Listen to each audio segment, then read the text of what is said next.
Good morning once again, and welcome to Golden VCR. And it's time to hit the button that does this.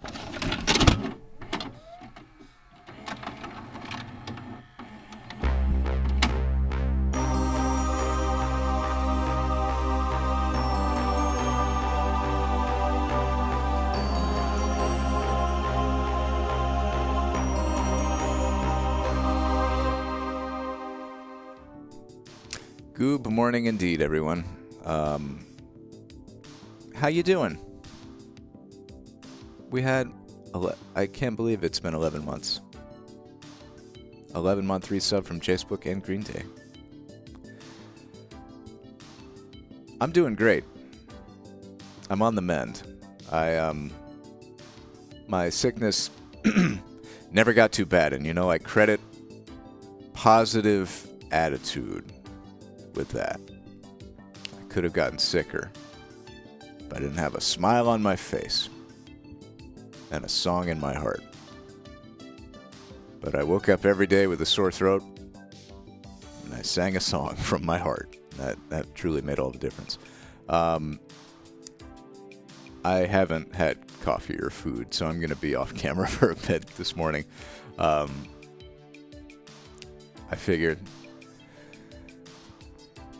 really get us back to basics being sick, huh? That's how we all started off, Golden VCR. And I don't really feel the pressure to do anything fancy right now. I'm just going to put some tapes in the VCR. Oh my God, it's 5 gift subs from Seemingly Jess. Thank you so much. Look at all those people getting gift subs. 5 of them. Thank you very much. Yeah. I've been working on stuff. Not directly Golden VCR related, but personal projects related. I've been pretty productive lately. I do, speaking of Golden VCR related work, need to scan a bunch of tapes and get them on that shelf. But right now we're making do with what we got, including some fantastic tapes sent in by Trill Girl recently, including Remembering More Chicago with World War II. So let's start off with that one this morning. Oh, excuse me.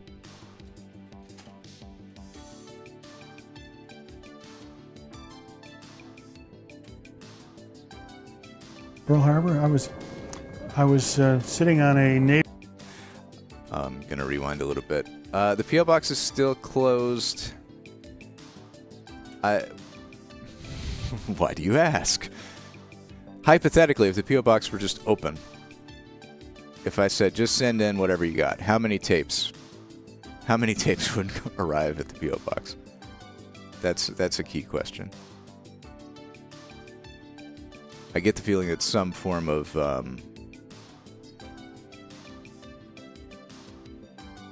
tape control is probably going to be necessary. But I'm open to start talking about that soon. What are we doing? Chicago, World War II. Your 2 favorite things, everybody. The city that never wins. No, the city with the baseball, the goat that makes them bad at baseball. The Windy City. That's it. The Windy City and World War II. Your 2 favorite things. Let's go. Remembering Chicago and World War II. I'm not going to read the back right now. I will instead read it right now. Return to the war years as Chicagoans reminisce. Hear the first-hand stories of veterans who survived POW camps and the sweethearts who waited for them. Meet women welders, couples who met at USO dances, kids who marched in bond rallies. Find out how sailors survived sharks and flyers evaded flak attacks. Although Chicago was far from the front, the events of World War II were never far from the hearts and minds of Chicagoans. As a major war production center and a hub for soldiers on their way to and from battle, Chicago played a crucial role in the war. And now, in Remembering Chicago and World War II, Chicagoans of all stripes share their deeply moving stories from that time. In the last tape, the original Remembering Chicago, they just briefly alluded to World War II, and they were like, it was fine, it was great, everything was wonderful. In those days, we just kept a positive attitude. We didn't think about anything bad. So I'm excited to get these more personal stories about the actual experiences that people had. Here we go. My darling, please wait for me till then. No matter when it will be, one day Send that baby to war. I'll be back again. Please wait till then. Our dream. World War II raged from 1939 to 1945. It was fought primarily in Europe and the South Pacific. Yet Chicago was at the center of the fight, and so were her people. I'm Bill Cullerton, and I'm 74 years old. My name is Bob Emon, and I'm 75 years old. Yolanda Hall, 75 years old this year. Dempsey J. Travis, age 77. My name is William R. Thompson. I am 81 years of age. It's really spooky to My me name that is Mario Martinelli. I'm 81 years old. this tape was made in Jack 1997, Hughes. which was 27 years John ago. Kelly Hughes. I'm 82. My name is It's spooky to me that... 85, born the year the tide... Oh, it's Studs Terkel again. My name is Margaret Hein Abramson. I was 86 in February. It's spooky to me This that is a we live in a story of time where Chicago World during War the II is no period some longer called in the living Good memory, War. It is told by the people who lived it. having grown up with grandparents who went through it. When I will hold you again, please wait till then. World War II ended 79 years ago. There are scant few Dr. Perry World Dewis War is II an veterans left historian at the alive. University of Illinois, Chicago. He is co-author of the acclaimed book, We've Got a Job to Do, Chicagoans and World War II. The story starts a few years before. Chicago had had a very difficult decade with the Great Depression. I was at DePaul University. I started in 1929. I graduated in 33, but I did take courses in social work because I knew there was no jobs in the business world. Mom and Grandma, they had a house at 84th and Morgan, and times were tough, and they didn't want to lose the house. Nobody had nothing. Everybody pitched in with each other. We really don't know exactly what the unemployment rate was because people had stopped searching for work. But a lot of that had started to turn around about 1938, 39. But just as Chicagoans were beginning to feel secure again, war clouds were gathering. Hitler was moving across Europe. Goddamn and there was Hitler. growing apprehension in the Far East. On October 5th, 1937, President Franklin Roosevelt came to Chicago to dedicate the Outer Drive Bridge. Thousands listened as he warned that the spread of Japanese imperialism might have to be checked by other nations. I have been compelled to contrast our peace with very different scenes that are being enacted in other parts of the world. In 1940, the situation in Europe grew so threatening that Congress enacted the first peacetime conscription.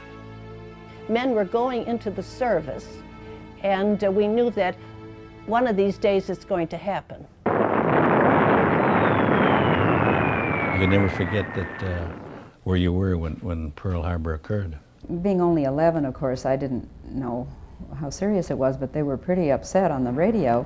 So I ran upstairs to tell my father that Pearl Harbor had been bombed, not knowing really what I was saying. Pearl Harbor? I was sitting on a neighbor's front porch listening to the Bears football game. I was in a soap opera. I was a gangster in soap opera. It was on NBC, 1904. Bears. I figured it may have been Ma Perkins, A Woman in White. And sure enough, our soap opera was one of the cut worst off. things that can happen We all during a heard it and Bears game listened is to the Japanese FDR. bombing Pearl Harbor. That since the unprovoked and dastardly attack by Japan on Sunday, December 7th, 1941, a state of war And my brother walked in, coming home from Mass, and he heard it, and he says, "I'll be the next one to go." The Chicago Police Department rushed to protect the Michigan Avenue Bridge and other installations. There was an immediate concern.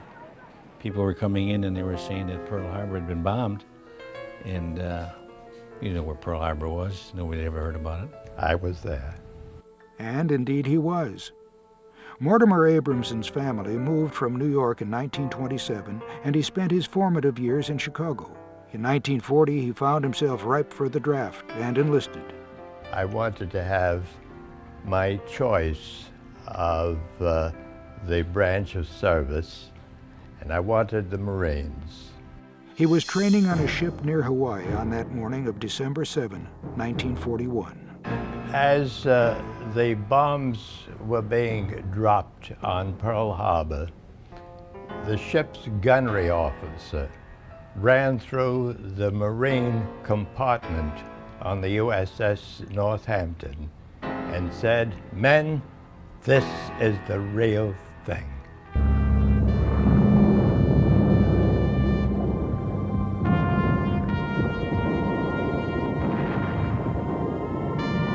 This seems like, so far, this is a surprisingly good history tape. It's not just old people reminiscing, but I do want to get to the old people reminiscing. Began for Mortimer Abramson and everyone else.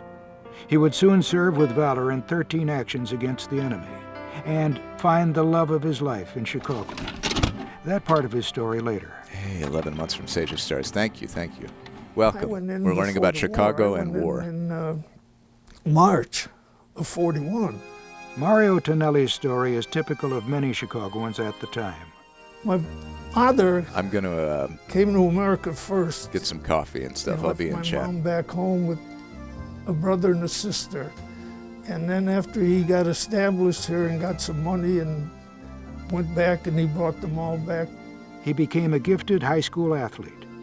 One evening in his senior year, a priest came by his home accompanied by a football coach from Notre Dame, who talked with young Mario. When they left, I would say my mother and father made the decision for me where I was going to go. They said it's a Catholic school, it's not far from here, and you know. He starred at Notre Dame and after graduation joined the Chicago Cardinals as a fullback. I was with the Cardinals 1 year. Then I went to the Army after that. First year I was with them. Tonelli's wife moved in with his folks, and he shipped out for the Philippines. When I heard about Pearl Harbor, I was at Clark Field, and as we were coming out of launch, there were about 54 planes up in the air coming in, but before we knew it, the bombs were starting to drop on. They started to hit Clark Field. They damaged Clark Field pretty good. And then the Japanese attacked by land. And we fought for about 80 days before we surrendered. And every day got worse, less ammunition, less food, more people were getting sick. They were herded together by the Japanese and told to start walking. It would later be called the Bataan Death March. The entire Death March covered about 70 miles, and we did it in 7 days. That's about 10 miles a day, which really isn't much. But when you don't have water, you don't have food, in the hot sun, it's a long way. And with the fellows that had malaria, with beriberi, and all these different diseases, a lot of them couldn't go on, and they just dropped. We'd pick them up and try to carry them, but and if you left them there, they would get shot, they'd get bayoneted. I was sick. I had malaria. I had malaria a lot. And I came down with the chills and the fevers and the sweats and everything. And we were losing 70 men a day there in the hospital. In all, some 10,000 men died during the ordeal. Somehow, Mario Tonelli survived. Eventually, he and about 1,000 other Americans were put on a boat and sent to a prison camp in Japan to perform hard labor.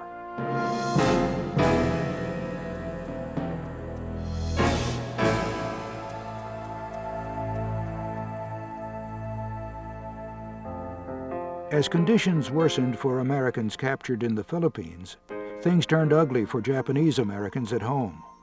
One of them was Robert Emon, then of Los Angeles. On December 7, 1941, he was a student at UCLA. I was studying for a physics test Sunday, and on the radio I heard the news about the Japanese attacking Pearl Harbor, and that really surprised me. We had to take my parents down to the city hall, and they had to answer a lot of questions, get fingerprinted. We lost our restaurant, yes, and we just had to evacuate. Some 120,000 Japanese Americans were relocated. The Emon family was sent to a center in Wyoming. We were in a concentration camp for all intents and purposes.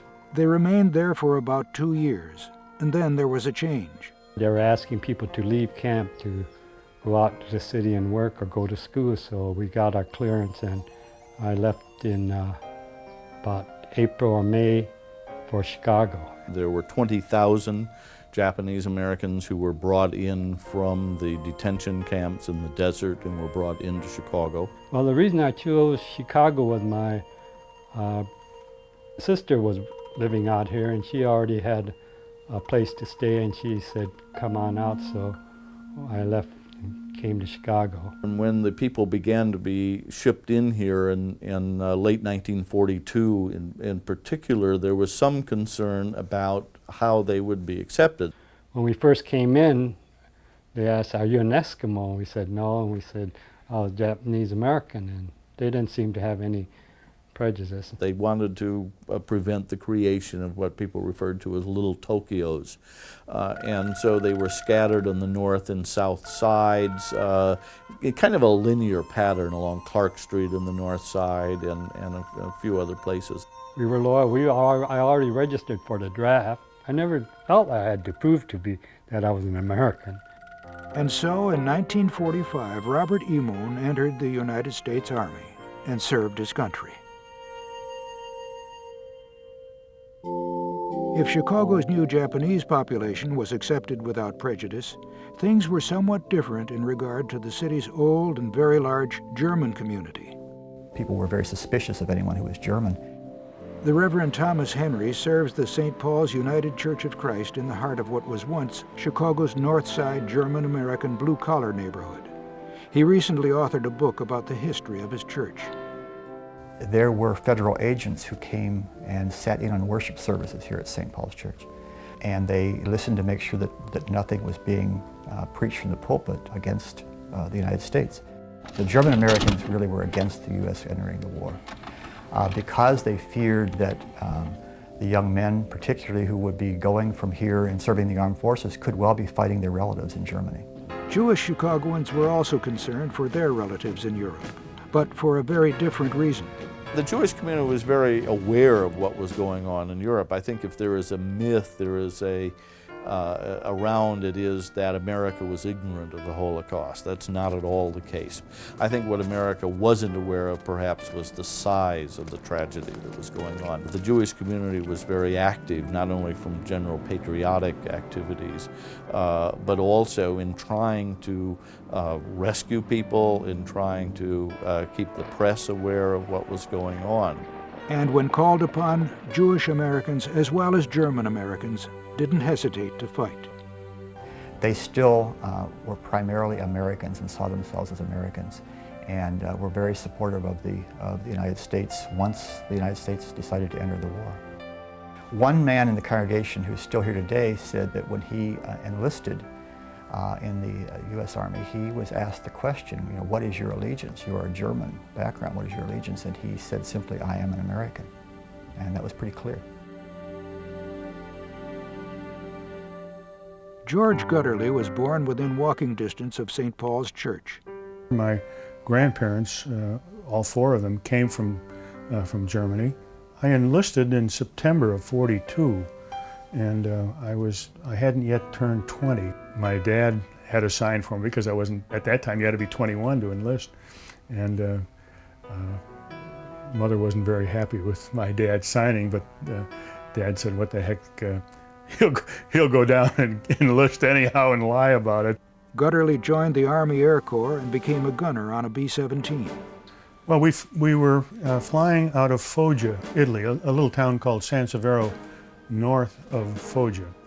And I was shot down on my 13th mission. I bailed out at an altitude of 24,500, and the tail gunner bailed out, landed in a lake. When I got down to the ground, there were about 5 or 6 people coming up the hill. I thought they were waving sticks at me, but they were shooting at me, so I didn't hang around to wait. I was shot on the 12th, and I wasn't captured until the 19th. I was captured on the Swiss-Austrian border. A German officer interrogated him. Gutterly gave only his name, rank, and serial number. He would get angry and pound on the table, and he said to me, Guderlei, that's a German name, isn't it? And I said, yeah. He said, your parents come from Germany? I said, no. Or were you in Germany? No. I said, your parents come from Germany? No. Your grandparents? I said, yeah. My grandparents were smart enough to get out of this friggin' country. And I spent 3 days in solitary. Wayland Buchholz also comes from a German heritage. Well, I grew up in Palmer Square. I went to school at the Lane Tech for 4 years. The last year, I enlisted into the Air Force. It was 1943. Buchholz also became a gunner and also found trouble in the skies over Europe. We flew 14 missions. On the 14th, we were shot down. They were captured and soon found themselves in a prison camp in what is now Poland. It's a brand new camp. We slept in tents and that. And then something happened that would turn out to be very lucky for Wayland Buchholz. It came in the form of George Gutterly. After we got to this camp, we'd wander from one barracks to another, looking for familiar faces, guys that you flew with or people that you grew up with. And I went into the room and said, anybody from Chicago? And Buck said, yeah, I'm from Chicago. I said, where from? I'm from Palmer Square. He says, well, so am I. Area. I said, what's your name? Buchholz. I said, oh, then you're Wendell's brother. And I knew his older brother, and we struck up a very close friendship after that. It was unbelievable. 2 kids from the same Chicago neighborhood found each other in a prison camp that contained some 10,000 Allied airmen. It soon became apparent to them that there would be a change. They could hear the distant rumble of artillery. The Russian front was moving toward them. On the 6th of February, we're told you're going to start marching. When we marched, got out of camp and started marching, we marched for 86 days and over I think it's 602 miles. And what I did was I put 2 pairs of socks on, because I learned that playing basketball at Lane, the coach always says, wear 2 pairs of socks so you won't get blisters. And that stuck in my mind. And that's what I did. I never got a blister on the march. This is my Lane ring, and I had it all through POW camp. And I wear it today because when fellows were so desperately ill and hungry on the march, they'd say, well, what can we, the Germans say, well, you want some bread? What have you got to trade? And a lot of the guys traded off their high school rings, and the Germans said to me, I'll give you 2.5 loaves of bread for that ring. I said, after I'm dead, you can take it off of me, but I'm not going to give it to you. It's just pure orneriness. I estimated that I was down to about 100 pounds. Yeah, he was ready to give up. I kept track. I think we had about 2 pounds of bread and about 5 pounds of potatoes for the 3 months that we were on the march. And we became desperately ill. And we got to this one place where they had what they called a sick barn. So one day I walked into the sick barn, and there's Buck. And he was ready to give up. And I figured, gee, I've known this guy, and he's like a kid brother to me because I'm 3 years older than him. And so I figured, gee, I got to do something to get some food for him. I don't know what you call those 5-gallon milk cans, you know, they had, and there was out in the courtyard. And George went out and got it. And walked out there, grabbed the can of cream in front of God and everybody. The German guard didn't pay attention to me. He figured anybody who is gutsy enough to go out and do that must belong there. And I took it into the sick barn. Really kept the coals burning on me and working on this here. Because you're so weak you can walk. And Buck later on said that if he hadn't had that cream, he wouldn't have made it. We estimate about 1,500 that died in the march. They were liberated on May 2nd or 3rd up near Hamburg. I missed the last 130 miles because I escaped. Not everyone was so lucky, like the tail gunner who bailed out with George Gutterly and drowned in a lake. Mitchell Pecos was a Polish-American kid from South Suburban Harvey. His younger brother, Bill. There are 8 kids in my family, and you can probably see the one photograph that I have, and I'm the one that's on the very base, and the boy that's right up on the top was the brother of question. And as I remembered him when I was 4 years of age, when he came home from leave, he was hiding, behind the door.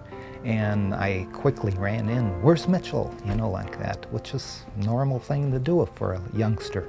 And then I found him and he lifted me up to the sky and down.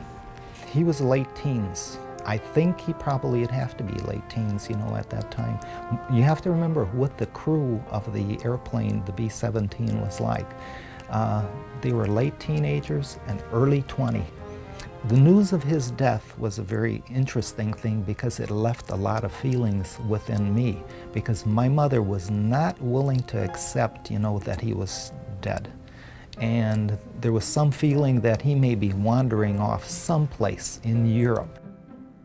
My brother now is buried in St. Avold, and that's what's known as the Lorraine American Cemetery, and that's located in France. And I happened to go there multi-times, and that's another emotional time too. And, well, anyway.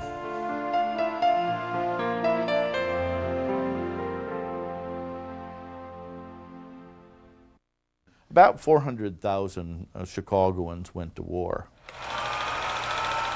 It seemed everybody in the neighborhood. My Uncle Frankie, he was 29 years old, and he went into the service May 31st, 1943. That was his birthday. My cousin Jackie went into the service. He went in even before that. People lined up and sat outside of enlistment centers overnight trying to get in and to get involved. He was a famous trumpet man from out Chicago way. He had a boogie style that no one else could play. He was the top man at his craft.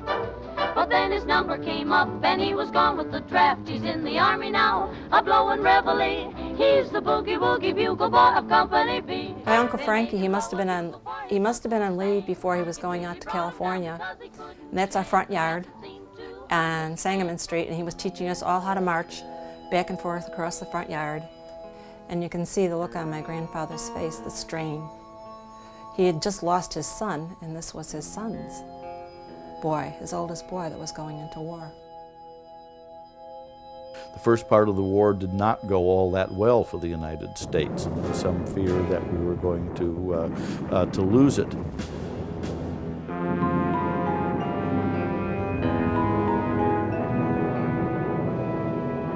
I'd come home from school, and I remember my grandmother sitting in this rose-colored chair in the living room saying her rosary for all the soldiers. There were a lot of rumors that the Germans had long-range bombers, that they could fly over the Arctic and could hit Chicago. My dad was the air raid captain. He was the captain of our block, and it was a major thing. Everybody had to pull their shades down, and he would look out to make sure all the shades were down in the block, and we were so proud that he was the air raid captain. And we were afraid the war was going to come to 78th and Sangamon Street or into the neighborhood when we had those drills. There was no way that you could hide from the war. It affected you whether you wanted to or not.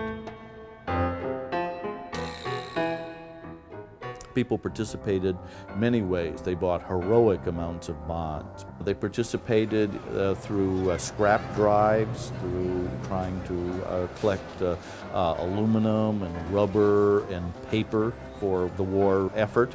We had paper drives at Leo, and of course at home we saved the grease. Collection of fat was an idea supposedly of Mayor Kelly, who had read that fat could be converted into nitroglycerin. Victory gardens were another very important part of this process. They were communal in a lot of ways. People were encouraged to farm in large mass plots as well as putting things in their backyards. Portions of the Chicago parks were plowed over for victory garden purposes. We just went down there with seeds, put them in the backyard, dug it up, and we'd have enough every night. I was president of the Clean Plate Club of Glencoe. I do remember the rationing, though. We had to stand in line for hours to get meat, and you had the rationing cards. Things like tires and gasoline were also a ration. I gave up drinking sugar in my coffee at that time so my mother could have my sugar to bake with. She was a great baker. By the way, there was very little there was black marketeering, but surprisingly little, because the people more or less pitched in. They knew this was an all-around effort over and beyond. It was no little military adventure. I remember there was shoe rationing. There was New Mode Hosiery, 78th and Halsted, and the women would be lined up for blocks trying to get a pair of nylons. Live chickens were not rationed, so that we'd get live chickens, were not very expensive. John Long went into the Army in 1942. He was stationed in Chicago and trained to become a doctor. They paid for my books, paid my tuition, and gave me an allowance to live on. I think they $75 a month. In those days, it was pretty good. And at the end of your internship, then you were obligated to go in the service as a first lieutenant. And in medical school, the first year we had the physiology course. They had wonderful big bullfrogs that we had to work with. At the end of the day, my partner in the lab would cut the legs off of all the frogs and skin them out. We'd take them home. We had 160 in the class, so we had 160 pair of frog legs. And we'd cook those up, and we could go down and you could buy from Weebolt Wonder Beer, which was 20 cents a bottle. And we would have big parties of the medical students would come over. Every Saturday we had to have close order drill. And sometimes if an exam was coming up, to try to skip it, but they took roll call, and if they caught you, they put you over in the YMCA, which was on Congress Street and Wood Street. There was a big YMCA, and it was occupied by the captured German prisoners. So they'd put you to work in the kitchen, but the prisoners did all the work, and it really wasn't bad duty, and you got a good meal while you were there. There were several hundred German prisoners of war who were brought into the Chicago area, in large part to help fill the tremendous labor shortage that existed here. There was a very dramatic turnaround in the Chicago status as an industrial center in the war. By the end of the war, over 1,400 Chicago factories were producing war goods. If you owned a factory that, well, let's say made insoles, I'm thinking of the Dr. Scholl company that made various kinds of things that you put in your shoes.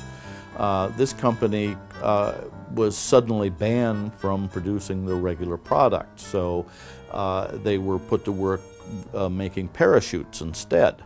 It happened all over Chicago. Suddenly, a place like Helene Curtis was no longer manufacturing products for women. Co-founder Gerald Gidwitz. We made bomb release mechanisms. We made radar for the Navy. We made a small radar for the Air Force.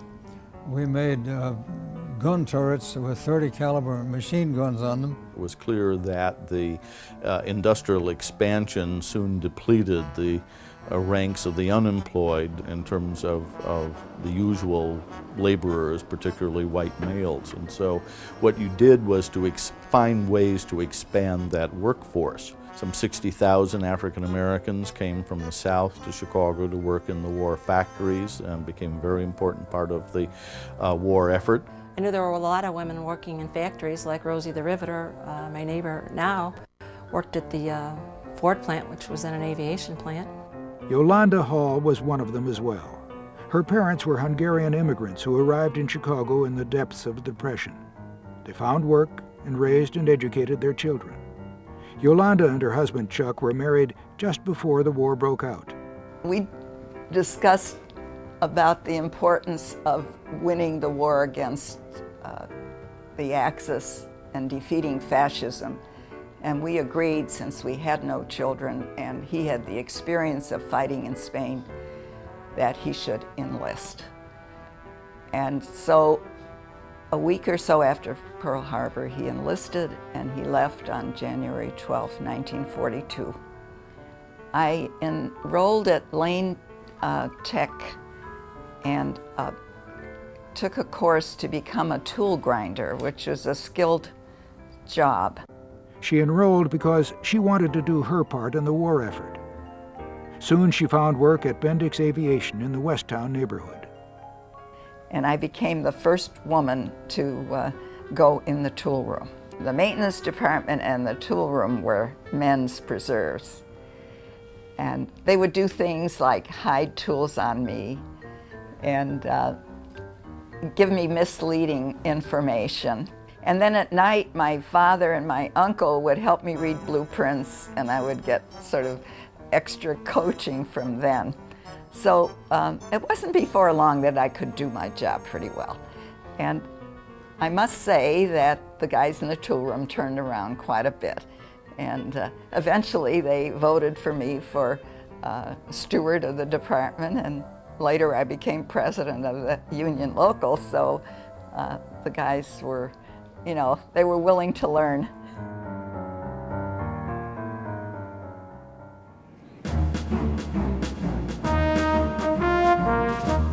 Before it was over, some 40 to 50,000 Chicago women went into the factories. Well, Chicago functioned as a military hub of very great importance during the war. First of all, it was a transportation crossroads, but it was also, because of its transportation location, a major training ground for military personnel. Fort Sheridan was upgraded as a major processing center. Great Lakes Naval Training Center gave basic training to 1/3 of the United States Navy that served in the war. The University of Chicago trained meteorologists, language experts. Northwestern University's Naval Midshipman program was the largest in the United States, and such people as Johnny Carson and John F. Kennedy did their officer training work at the Northwestern Center. Probably the most interesting story about the military training in the war involved training pilots. The problem was that they needed to find some way to simulate the conditions of aircraft carriers. And the only way to do that was to buy 2 old lake steamers, which were transformed into aircraft carriers, and floated them out in the lake. And somewhere over 20,000 pilots were trained for the Naval Air Corps out of those facilities.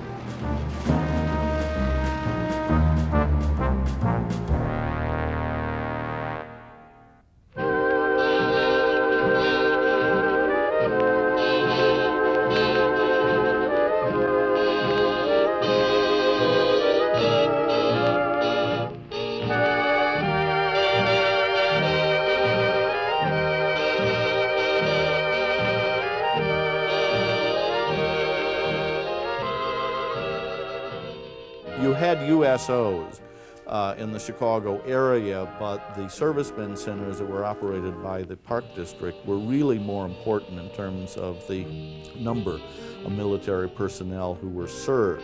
I ran the center at the Lincoln Park Center, so it was a very active time in my life. There wasn't a thing that the servicemen couldn't have.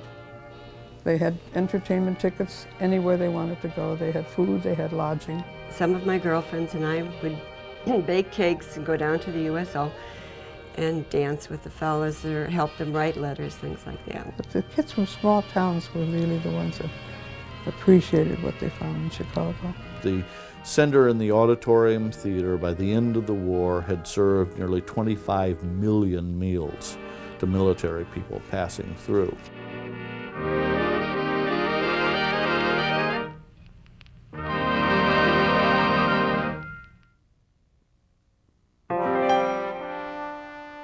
People got together. It was united everyone. Chicago was one family.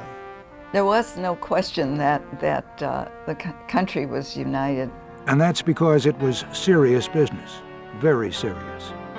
One thing is that the boy across the street was killed, and I'd never known anyone who died, much less being killed in the war. Everyone had a flag in the window. Well, you had a basic flag that had a blue star on it for each person from the family who was in the service, and of course some families had multiple stars. The flag that no one wanted in their window was the gold star because it meant a casualty. Well, this they put on the light pole, right on the corner, see, because we lived on the corner. And if it was right when they put it up, or a day or so, whatever it was, those two soldiers came, and they shot off a couple of rounds, you know, like a ceremony. Leonard Wyer's brother Ellis died during the invasion of Anzio in Italy. He was an Irish kid who had grown up in a family of 9 children, raised by a widowed mother. My brother Ellis enlisted, and my mother didn't want him to because he was the last one home besides me. No, she told him to stay home, but he wanted to go and serve his country.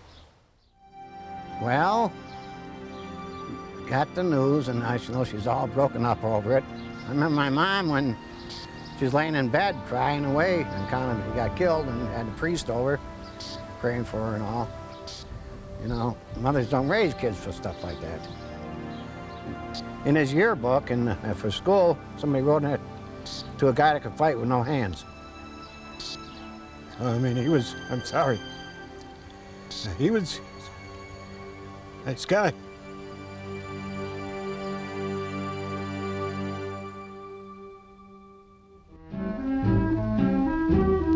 There'll be bluebirds over the white cliffs of Dover tomorrow.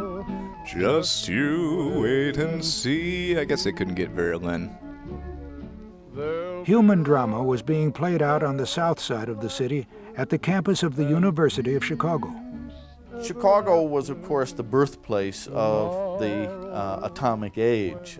It was called the Manhattan Project, and one of the young scientists recruited from the East was John Simpson. In Chicago, almost immediately, I was immersed in the problems of the war effort, and here we were principally focused on the development of plutonium as a means to developing a bomb. I had a small share in the effort. The people who worked on the project couldn't tell their wives about it. It was an elite group of 40 physicists working under the direction of a brilliant Italian named Enrico Fermi. When it came time to finish the first chain reaction, no one knew really whether it was going to be, how fast it would go critical, although Enrico Fermi actually made very good estimates of the timing and the growth rate. But not knowing what would happen in Hyde Park, the security quietly posted radiation buttons in the trees, you know, just in case, so we'd have a record of what was there if something happened. Well, finally, on December 2nd, 1942, the chain reaction took place. This whole thing went through without a failure. It was a beautiful experiment. And then someone was designated to send a telegram to President Roosevelt saying the Italian navigator has landed in the New World, which was in its own form a code to inform Washington that they had indeed pulled off the first sustained nuclear reaction. It meant that a weapon could be developed to end the war, but that work lay ahead. In the meantime, the conflict continued, and Chicagoans served. People of all races, people like Bill Thompson. I enlisted because I wanted to fly. I wanted to become a fighter pilot or a bomber pilot or whatever. And the only place I could get any advanced flying would have been right here in Chicago. It's a slightly awkward 1997 transition. Well, after I finished people of all races, i.e. we have one black person who we interviewed. There, but 13 other cadets, flying cadets, that were learning to fly. But even here, among those 13 that were down there, I would say about 60 or 70% of those guys already had pilot's license too, because they were all out of colleges that taught aviation. About 90% of the black enlisted men were college graduates. Some of them had masters, and we had one or two that had doctor's degrees. That's a fact. And the white enlisted personnel was not as astute educationally as our black enlisted personnel. These guys hadn't probably been to high school even. So they said, oh, you guys coming into the Air Corps? Yeah. Well, what are you guys going to be? You going to be the night fighters? We couldn't get angry with them because this is the best that they could do. They weren't too bright. I was an armament officer for a single squadron. I had 28 airplanes. And my job was to make certain that airplane was ready for action. And the fighters were badly needed. The bombers were losing almost 600 crew members a day being wiped out. These weren't black fellows, these were white fellows flying the bombers. And so the Tuskegee Airmen, as they came to be known, were sent out to protect the bombers.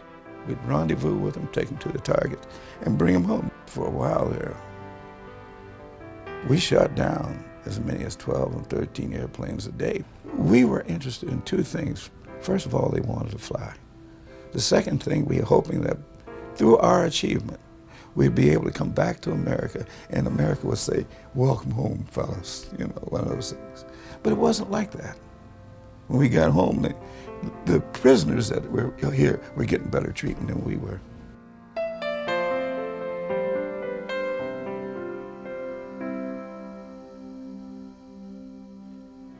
Dempsey Travis had a similar experience in the service, only worse. He had been a musician in Chicago. He was drafted and sent to a camp in Ohio, which was, of course, segregated. Like the cities, the Army had its own ghettos. And of course we had a black ghetto where all the soldiers were housed. We didn't have a theater. We didn't have a post exchange. We didn't have anything. Those amenities were on the white side of the camp. The German prisoners could go to the theaters. German prisoners could go to the post exchange. German prisoners could go to the service club. And when we got on the bus to go to town, German prisoners rode in the front of the bus and we rode in the back. Finally, a tent was put up so that off-duty black soldiers could see movies. It was July 11th, 1943, that I went to see Wuthering Heights. And when I came out, I was shot 3 times. It happened because, unbeknownst to the men watching the movie, there had been a racial incident in another part of the camp. A caravan of trucks moved in, surrounded the area, and like the snap of your finger, turned out all the lights and just started firing at will. Men were dropping like flies. I was shot down like a dog by white troops. Jesus, I have not heard of this. That I was wearing, who obviously had no compassion for black people at all. I want to read more about this. Travis recovered from his wounds and went on to the rank of sergeant. My father, when I was promoted to sergeant, you would have thought that I was General MacArthur. He was so proud. He said, look at those stripes on my son's, you know, look at him, he's a smart boy, you know. And so Travis found an iota of pride in his Army experience. But does he harbor bitterness as well? Oh, no, I'm not bitter. I don't have time. I don't have time. And I just believe that bitterness destroys you. Margaret Abramson, a member of another minority in the service, women, had a very different experience. I'm a pioneer Chicagoan, and as they used to say, I loved every one of its dirty streets and alleys. I had worked with the USO for a year, and I had known what goes on with the Navy because we had this big Navy base at Navy Pier. I enlisted in December of 1942. The waves had just started because they were only organized about in July of 42. I was prepared for it because I had been going to nun school, wearing a blue uniform for 4 years, having discipline and obeying orders, and wasn't much different than She went to a Catholic school. The- I thought what she I was was calling a convent nun school. She was and I was assigned to the confused. Charleston, South Carolina yard and put in charge of Navy relief. You were a postulate And at if a we had nunnery. You probably casualty, wouldn't I call would it a nun drive school. out in the country of South Carolina and visit the family and let them know that the Navy was there to help. I was commissioned an ensign. I was discharged as a full lieutenant, 2 stripes. We were Navy. We were not Girl Scouts. We had the same rank as men, and although I didn't do battle with the enemy, I relieved a man for sea duty. Somebody had to go to war because I took a desk job.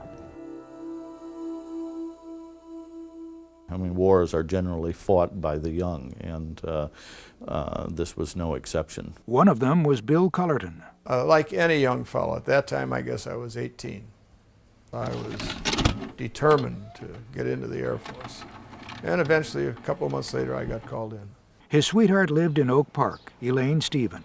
Yeah, All I of don't her think- close friends, including Bill, called I her don't by think her Pal nickname, is going to work for me Steve. right now. Bill Thank you, though. Collerton and I started going together when we both sophomores in high school. I don't remember what I said to her other than that I'll be back. Well, Bill was always the kind that would get into the fight, I think. You know, if something was going on or somebody needed him, I think he would be there. He became a fighter pilot and was sent to Europe. Our group went overseas as the first P-51 trained group. I just saw a picture of the plane and it was Miss Steve, you know, and then from then on he had a few other planes and it was always Miss Steve. We thought we'd whip him in no time. We got over there, we found out it was a little different. We were up against some guys, the Germans had been shooting down the poor Poles since 1939, so they had a lot of experienced pilots in the air. And then when he came back from his first tour duty, that was in Christmas time, and he gave Hey, Will, thank you for the doodly and he doo. went back overseas. Bill proved to be a That'll skilled give us a fighter couple of pilot and palate quickly cleansers when we're became done an with our ace. war. An ace means that you have had 5 aerial victories. Well, I shot down 6 in the air, and I destroyed 21 on the ground. Strafing. He began to feel some guilt about his engagement to Steve. I was mature enough then to know that the chances are of getting through a second tour are pretty tough. And I didn't get through the second tour. I got shot down. At the time I got hit, I was probably only 6 or 8 feet off the ground. So when I figured I was close enough, high enough, I bailed. I got out of there because that thing was going to blow any minute. I finally stopped, unhooked my chute. I got into the night very well.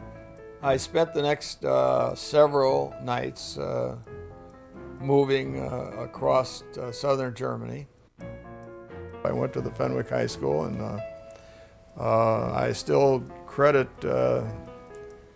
the inspiration of a high school coach named Tony Lawless. The inspiration that he gave me helped me through a lot of cold nights when I was evading in Germany. He always had a sign in his office that it's not the dog in the fight, but the fight in the dog.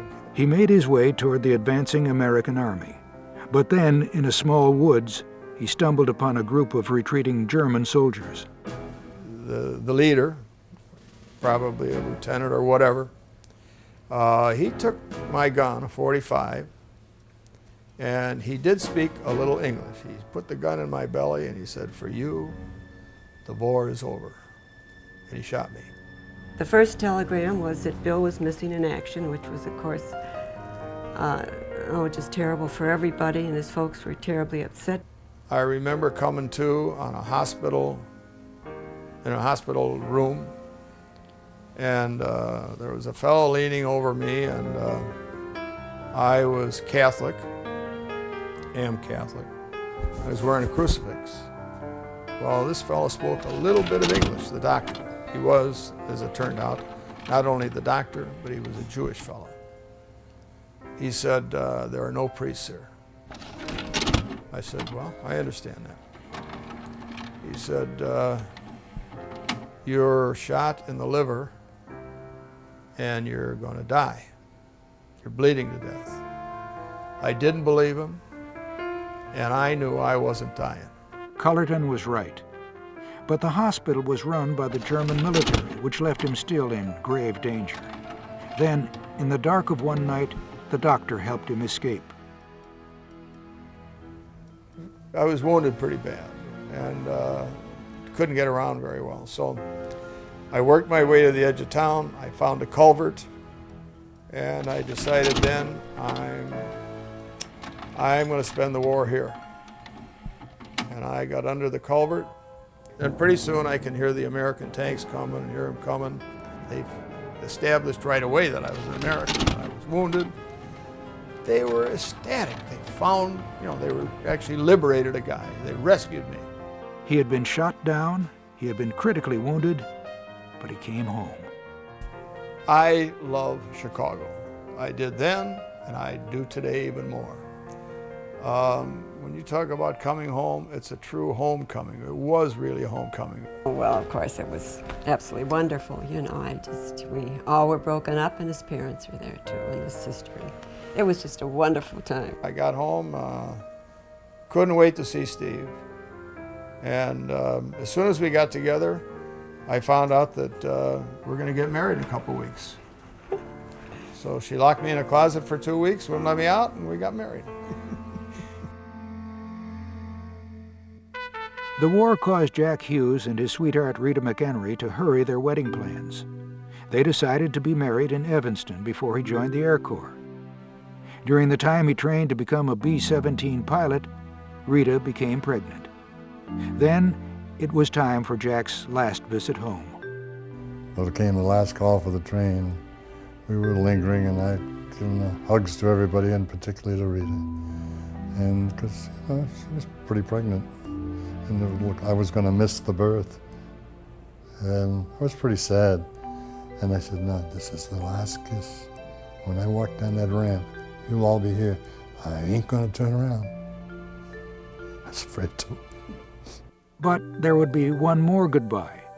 His base was in Nebraska. He had been assigned to go to England.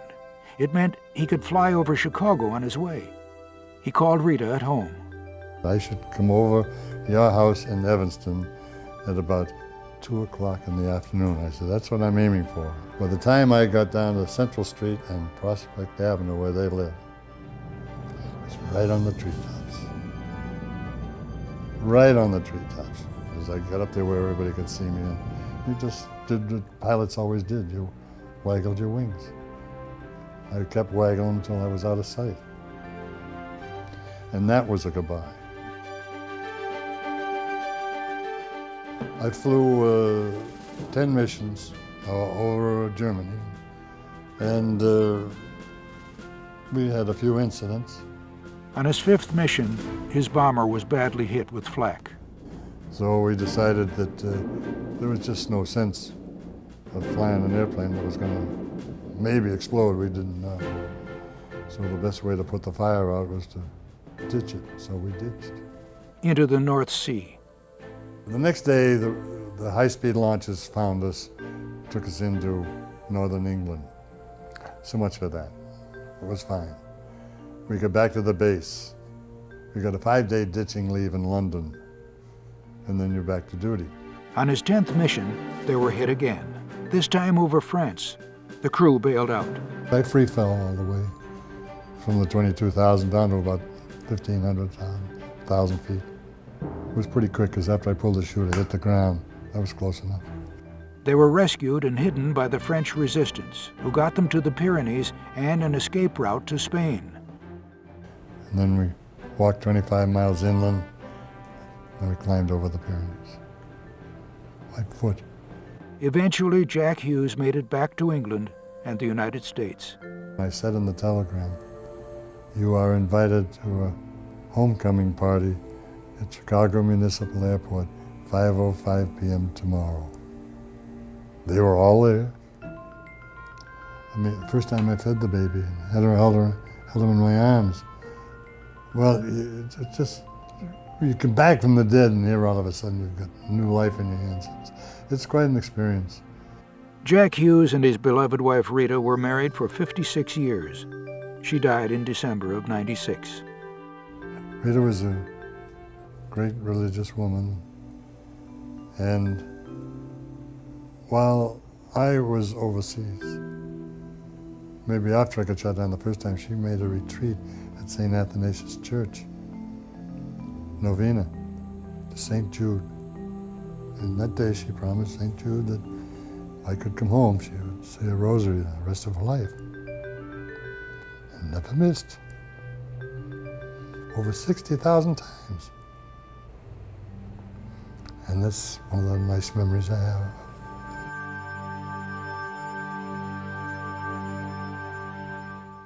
You'd be so nice to come home to.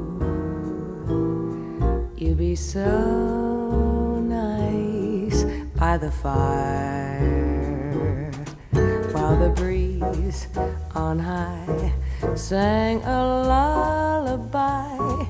You'd be all that I could desire. There were a lot of people who lied about their age and dropped out of high school and went off into the military, actually quite sizable numbers. Bob McGuigan was one of them. His childhood sweetheart was Gloria Essig. Bob and I were dating at the time. He told me that he had enlisted and that he was going to be gone, and could he write to me? I knew he was going to be going to the Pacific because that's where he was in San Diego, and I knew the war was really accelerated there. He became a gunner's mate and was assigned to the heavy cruiser, the USS Indianapolis. He and his shipmates took part in many battles. What Gloria didn't know, what virtually no one knew, was that Bob's ship was assigned to carry 2 atomic bombs to a remote island in the Pacific, a base for US B-29s. A young Chicago pilot was there, Fred Olivi. I grew up on 111th and Langley, not too far from the gate, one of the gates of the Pullman shop. And my uncle had an Italian restaurant in the basement of the house that he owned at the time. As a kid, Fred read every aviation magazine he could get hold of. It was natural that he would enlist in the Army Air Corps. He completed his training as a B-29 pilot in 1944. I got sent to the South Pacific. I ended up being one of the co-pilots on the atomic missions. Olivi and the entire crew had known for some time what they were about to do. They were made even more aware when Hiroshima was destroyed. This was the second bombing, and we were ordered and we were briefed that we were supposed to drop visually only with the Norden bomb sight. And so we immediately started to look for a hole in the clouds. They found it over Nagasaki, a small one. The bombardier made the most of it. So he had 45 seconds to set up the bomb sight. He killed the drift and made sure that we were on course. And in the 45 seconds, he set that up and we dropped the bomb. And I remember we were in bright sunlight, and when the bomb exploded, it was a bright bluish light that filled the entire aircraft. And when we looked down, the entire city was covered with dust and smoke, and there were little fires that were breaking out all over that we could see.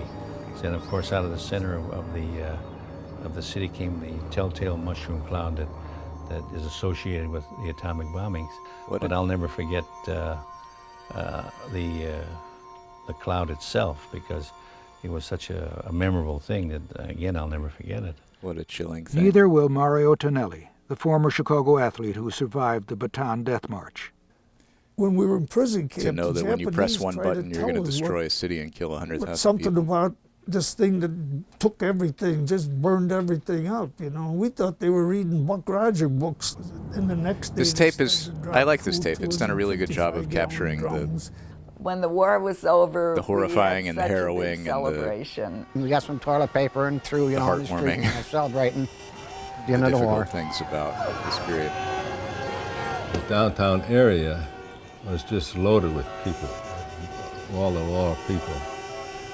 But there never was a glass broken, door front broken, or anything.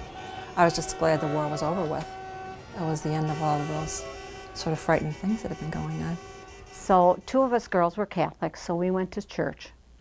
And we came back from church, and the other two girls were in their room, and they're crying. And I said, you know, what's the matter? Did something happen to one of their family or something? And they hand me the Tribune, and it said, you know, that the victory over Japan, but in the one column it said the USS Indianapolis sunk, 100% casualties. But fortunately, the word casualty does not necessarily mean dead, and Bob McGuigan wasn't. But the war was not over for him. On its return run from delivering the bomb, the Indianapolis and her crew had run into hell. We were hit by 3 torpedoes, so everybody getting off the ship, wherever they got off or if they were blown off, they were quite a distance apart. Survivors swam toward each other. We put the wounded in the center and the guys that didn't have life jackets. And then their worst fears came true. They began to get picked off, one by one. We had sharks every night. Anybody they'd grab your legs and bite your legs. See? And maybe it's like the guy that I tried to wake up next to me, he just turned over edge. When I tried to wake him up, there was no bottom there. Kept myself in a cannonball. I never looked into the water because every one of them guys that looked in the water went nuts. Went crazy over the sharks. About the 4th day, a B-17 came flying over and threw out some rafts. I told the guys in the group I was going to swim for that life raft. There was 880 people were lost. 317 of us lived to be picked up.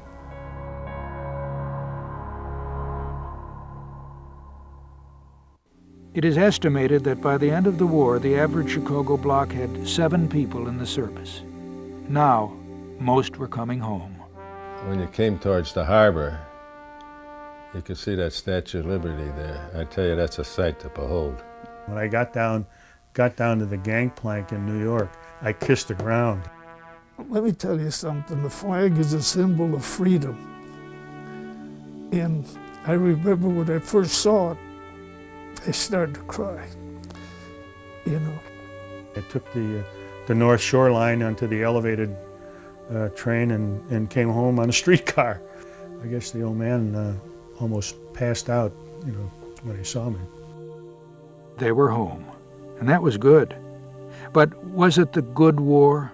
Well, that's ironic. You notice in my book, I have it in quotation marks, the good war, because the adjective good and the noun war don't match. Even World War II, which if ever there was a just war, if ever there was one, I don't think there is one, but if there was one, it would be World War II. Well, I think it was the good war because it was also, in a sense, the feel-good war, because people had an identifiable enemy. There was our enemies. It was very clear in terms of our objectives, our goals. I think it had long-term impacts for things like civil rights. Many African Americans were very incensed by their treatment, often in the military. You know, it's the old question of when you've gone away and you've thought about it, and you come back, things can never be the same. And I think that was very much the case of the war. Dempsey Travis went on to become a real estate developer, mortgage banker, best-selling author, and philanthropist. But it took the government some 50 years to even acknowledge that Travis had been shot by troops of his own army. He recently received a disability check for $70,000. John Simpson, who worked on the Manhattan Project, remained at the University of Chicago, teaching physics, and tirelessly pursued the peaceful use of atomic energy. John Long, sent to medical school by the Army, became a revered Chicago obstetrician, and during his career delivered some 12,000 babies. Mario Tonelli, survivor of the Bataan Death March, came home to play one more season for the Chicago Cardinals, and then went on to a successful career in business and government. Fred Olivi, who bombed Nagasaki, became a commissioner of the city of Chicago and remained in the Air Force Reserve long enough to reach the rank of lieutenant colonel. George Gutterly, who saved Wayland Buckholz's life, stood up at his wedding. They remain fast friends to this day. Gutterly eventually became executive director of the Illinois Tollway Commission. Mortimer Abramson, the Marine who was at Pearl Harbor, met a pretty wave on the railroad platform at Great Lakes. And even though she outranked Commissioner of the Illinois Tollway is not a he and Margaret have popular been married position, now I think. some 50 years. After the war, Tuskegee Airman Bill Thompson hoped to become a commercial pilot. But because of prejudice, those doors were closed to him. So he and his wife Vera helped others spread their wings. They taught in the Chicago public schools for a combined 50-plus years. Bill Cullerton founded a large and successful sporting goods sales organization. Unfortunately, he has always suffered from the gunshot wound to his stomach. Bob and Gloria McGuigan had 2 sons who served in the military. Their life has been happy and peaceful, except Bob has never really slept well since the war. He dreams of sharks. And all of the Chicagoans who took part in World War II have feelings about what they lived through. Yes, I'm proud to have served. I would do it again for my country. We were looked upon as being quite favored among our own people because they were very proud of us. We were proud of ourselves. And I think as women, we made a particular contribution on the home front that can't be negated. I think it's important. When I took that uniform off, I went back to civilian life, but I really never took the uniform off. I still wear the shadow of the uniform. I loved it. I loved the service. I think the most meaningful thing to me was the fact that we had won the war and we had kept the war away from our shores. World War II raged from 1939 to 1945. It was fought primarily in Europe and the South Pacific. Yet Chicago was at the center of the fight, and so were her people. Till then, my darling, please wait for me. Till then, no matter when it will be. That was better and more affecting than I expected. I know I'll be back again. Please wait. Till then. Again, a sentiment I expressed before. Like, we live in an era where, when I was growing up in the 90s, like, my grandparents had lived through World War II. Everyone in their generation had lived through World War II. It was like, you know, if you wanted to hear about what it was like, you could ask any old person, and they would be full of stories. And we don't have that anymore. It's quickly becoming a mathematical impossibility for any living memory of World War II to survive. And so it makes me really appreciate those stories in that tape. What really got me was the airman who was shot down over Germany and made his way through France and got back to where the Germans were retreating from the American advance. And then a German officer just shoots him in the stomach. Like, you're retreating and just trying to survive to the end of the war, and this guy's been through hell and is trying to retreat and survive the war. But that's the kind of thing that multiple years of total war will do to you, is just make you shoot someone in the stomach. War is best avoided, I think. If you can help it, don't start a war. This is great.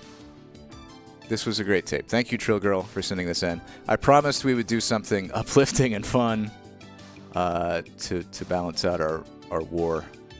And we do have a couple of songs to get to. Let's clear that tape. We'll find something to watch. But first, We had 1,000 bits from Seemingly Jess for Something Uplifting, and 1,000 bits from Will Peters for Doodly Doo. We also had more train facts from Will. There was a steam locomotive named Chicken that spent most of its working life standing beside the highway in Pollardville to sell chicken from a chicken restaurant. That's an appropriate name. And thank you to Trill and Bella for the 11-month resubs. I have to work on my understanding of time because 11 months sounds like a long time. Let's doodly do. Y'all want bells and whistles? Y'all want something else? Jess, if you have an opinion, it's on you, but otherwise we can do bells and whistles. We'll start out with Dusty. And here we go.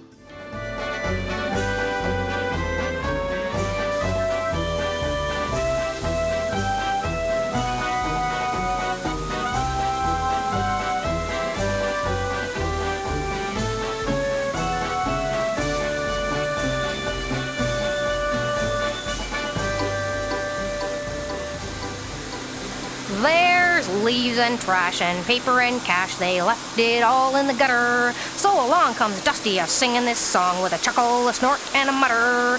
Oh, doodly, doodly, doodly doo, I'm keeping the street so clean. I'm scrubbing and scraping, I'm pavement landscaping, I'm buffing this place to a sheen. Now just to remember, January to December, I'm Dusty the street sweeping gal. My brushes are metal, I'm in fine fettle with Mac, my big city pal. Oh, doodly, doodly, doodly doo, I'm keeping the street so clean. I'm scrubbing and scraping, I'm pavement landscaping, I'm buffing this place to a sheen. Oh, that sucks, Sailor Moon too. I'm so sorry about your sickness. I can relate. But very poor timing indeed.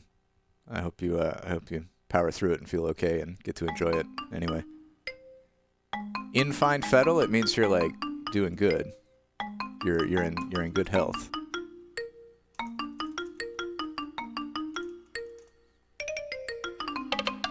I had to look that up a while back to confirm that it is in fact an expression.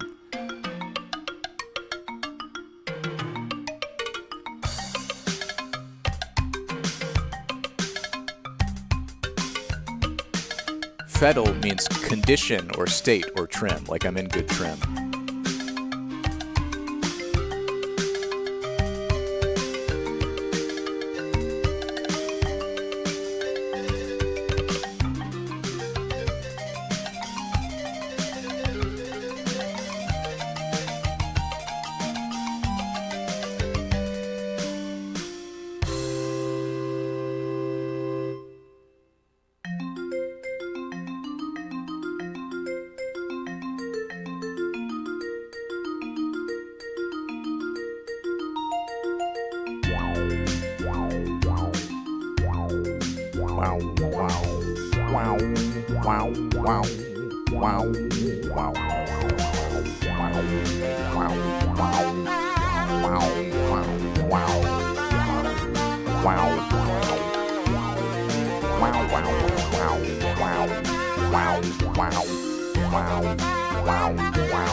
Wow, that was great. Thank you again to Jess for that one. Should we do a random tape? I say yes. Random. Diagnosis according to the DSM-IV, Tape 3, a Newbridge professional program. Hell yeah. Y'all want to learn how to do outdated mental health diagnoses? I do. Where is this one? Okay. Wait, we said something fun? This seems fun. Okay, let's keep that one in our back pocket and let's find something fun. All right, rolling the dice on something fun. Little Lord Fauntleroy from Feature Films for Families. I'm going to save that one. That one seems too special. Fun. The Velveteen Rabbit. Someone told me at one point the Velveteen Rabbit is depressing. Fun. Toon training. No, too generic. Fun. No, too mysterious. Fun.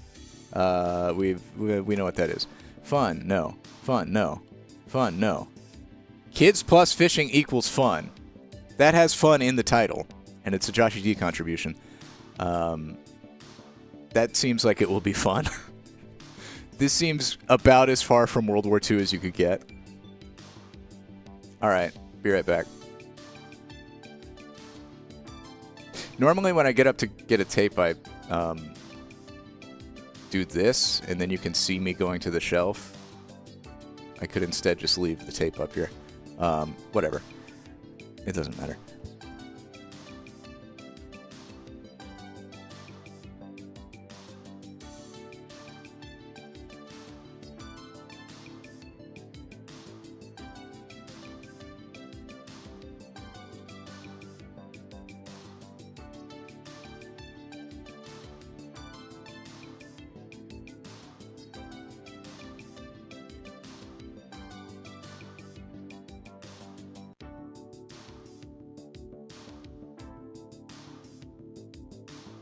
Sorry, I accidentally flung a VHS tape into the ceiling, and Leica came down to investigate.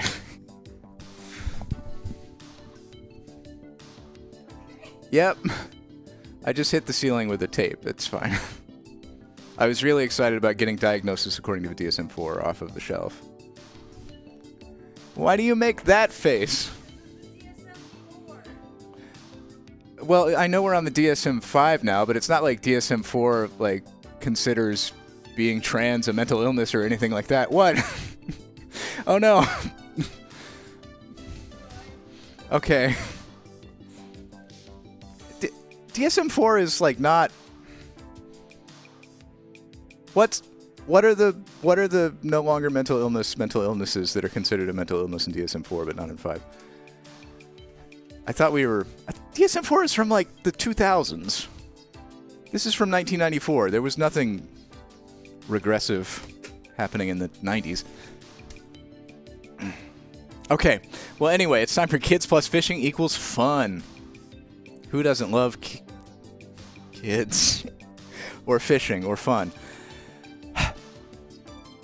One of your child's most memorable experiences could be the thrill of catching their first fish. Hey, the Talkin' Rock. Thank you for the sub, by the way. We have produced a top-quality program hosted by world-class fishing professional Roger Moore, famous for playing James Bond, and featuring special guest Gary Klein, professional bass pro and fishing expert, to help you make the most of family fishing. Your family will learn all the basics as these pros take over 25 children, ages ranging from 3 to 16, on their first fishing trip. There's going to be 25 children. Oh, that sounds like herding cats. You will see the excitement as these youngsters learn to cast, tie knots, rig their bait, hook their own lines, select and use various lures, plus much, much more. But most importantly, your children can use these skills to have the time of their lives catching fish. In the tradition associated with family fishing fun, the Zebco Fishing Tackle Company and Mr. Twister Lure Company have cooperated with Warburton Productions to bring you this program. All right. Thankfully, this is rewound. It is 30 minutes, and look at that beefy, chunky tape. That's SP if I've ever seen it. We are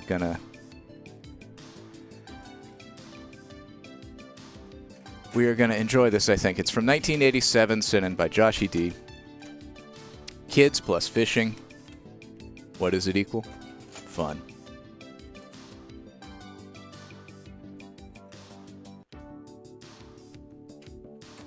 Don't listen. We were gonna do DSM-IV, but the war tape was kind of not very fun. So we had to pivot to something fun. But we'll probably do DSM-IV next. Kids plus fishing equals fun.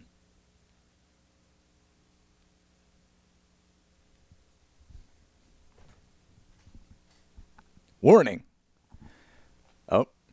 The material contained herein is unauthorized. Yep. In whole or in part. Yep. 1987. Oh, I hope it... Definitely some fun.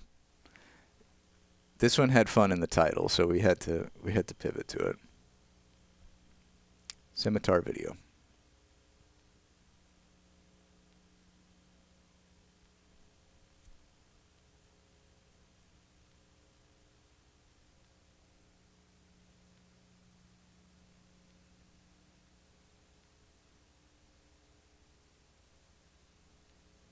I do. I have it with sound, too, in fact.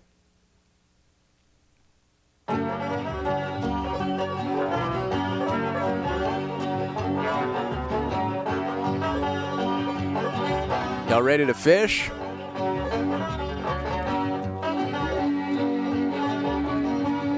Look at that fine Zebco hat. Oh, the titles. The effects. Wonderful. Oh no, the tracking.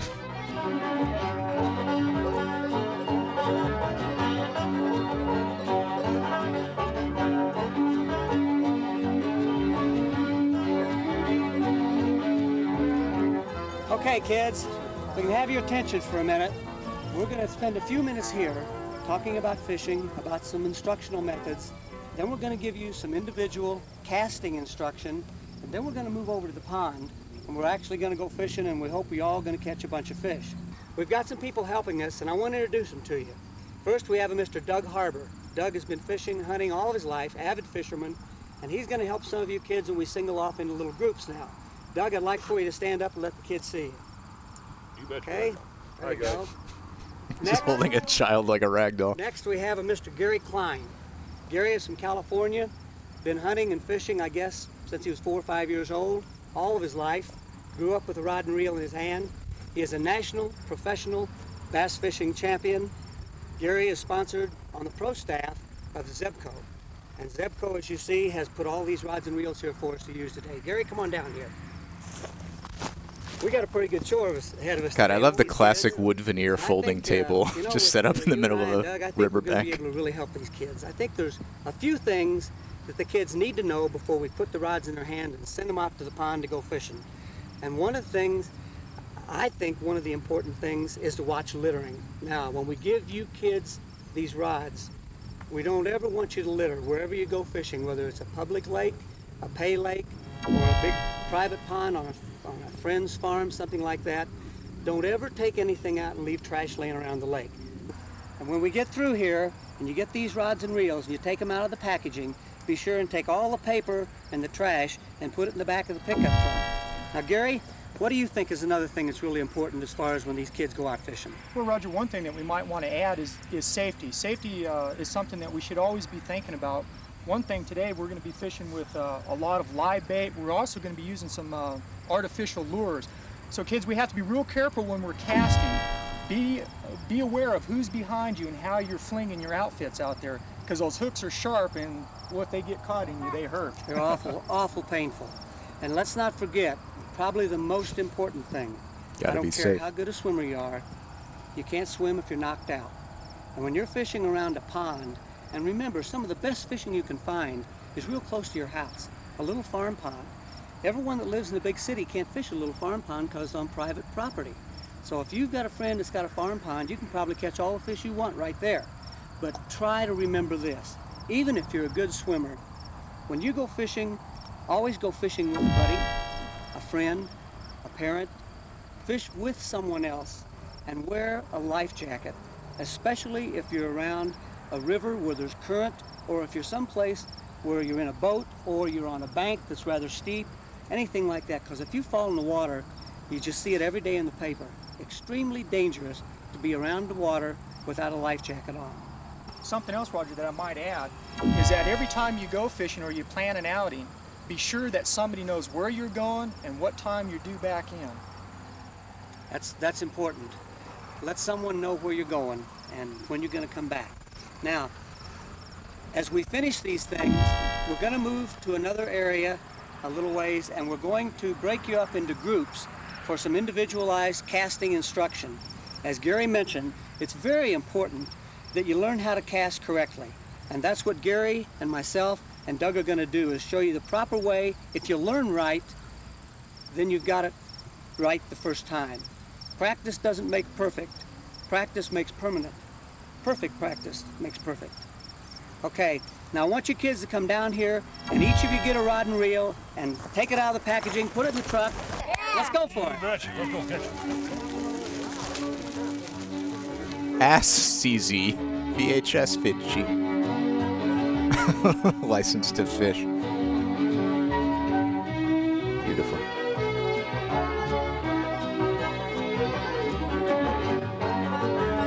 Oh, does it not like my beast god? Damn it.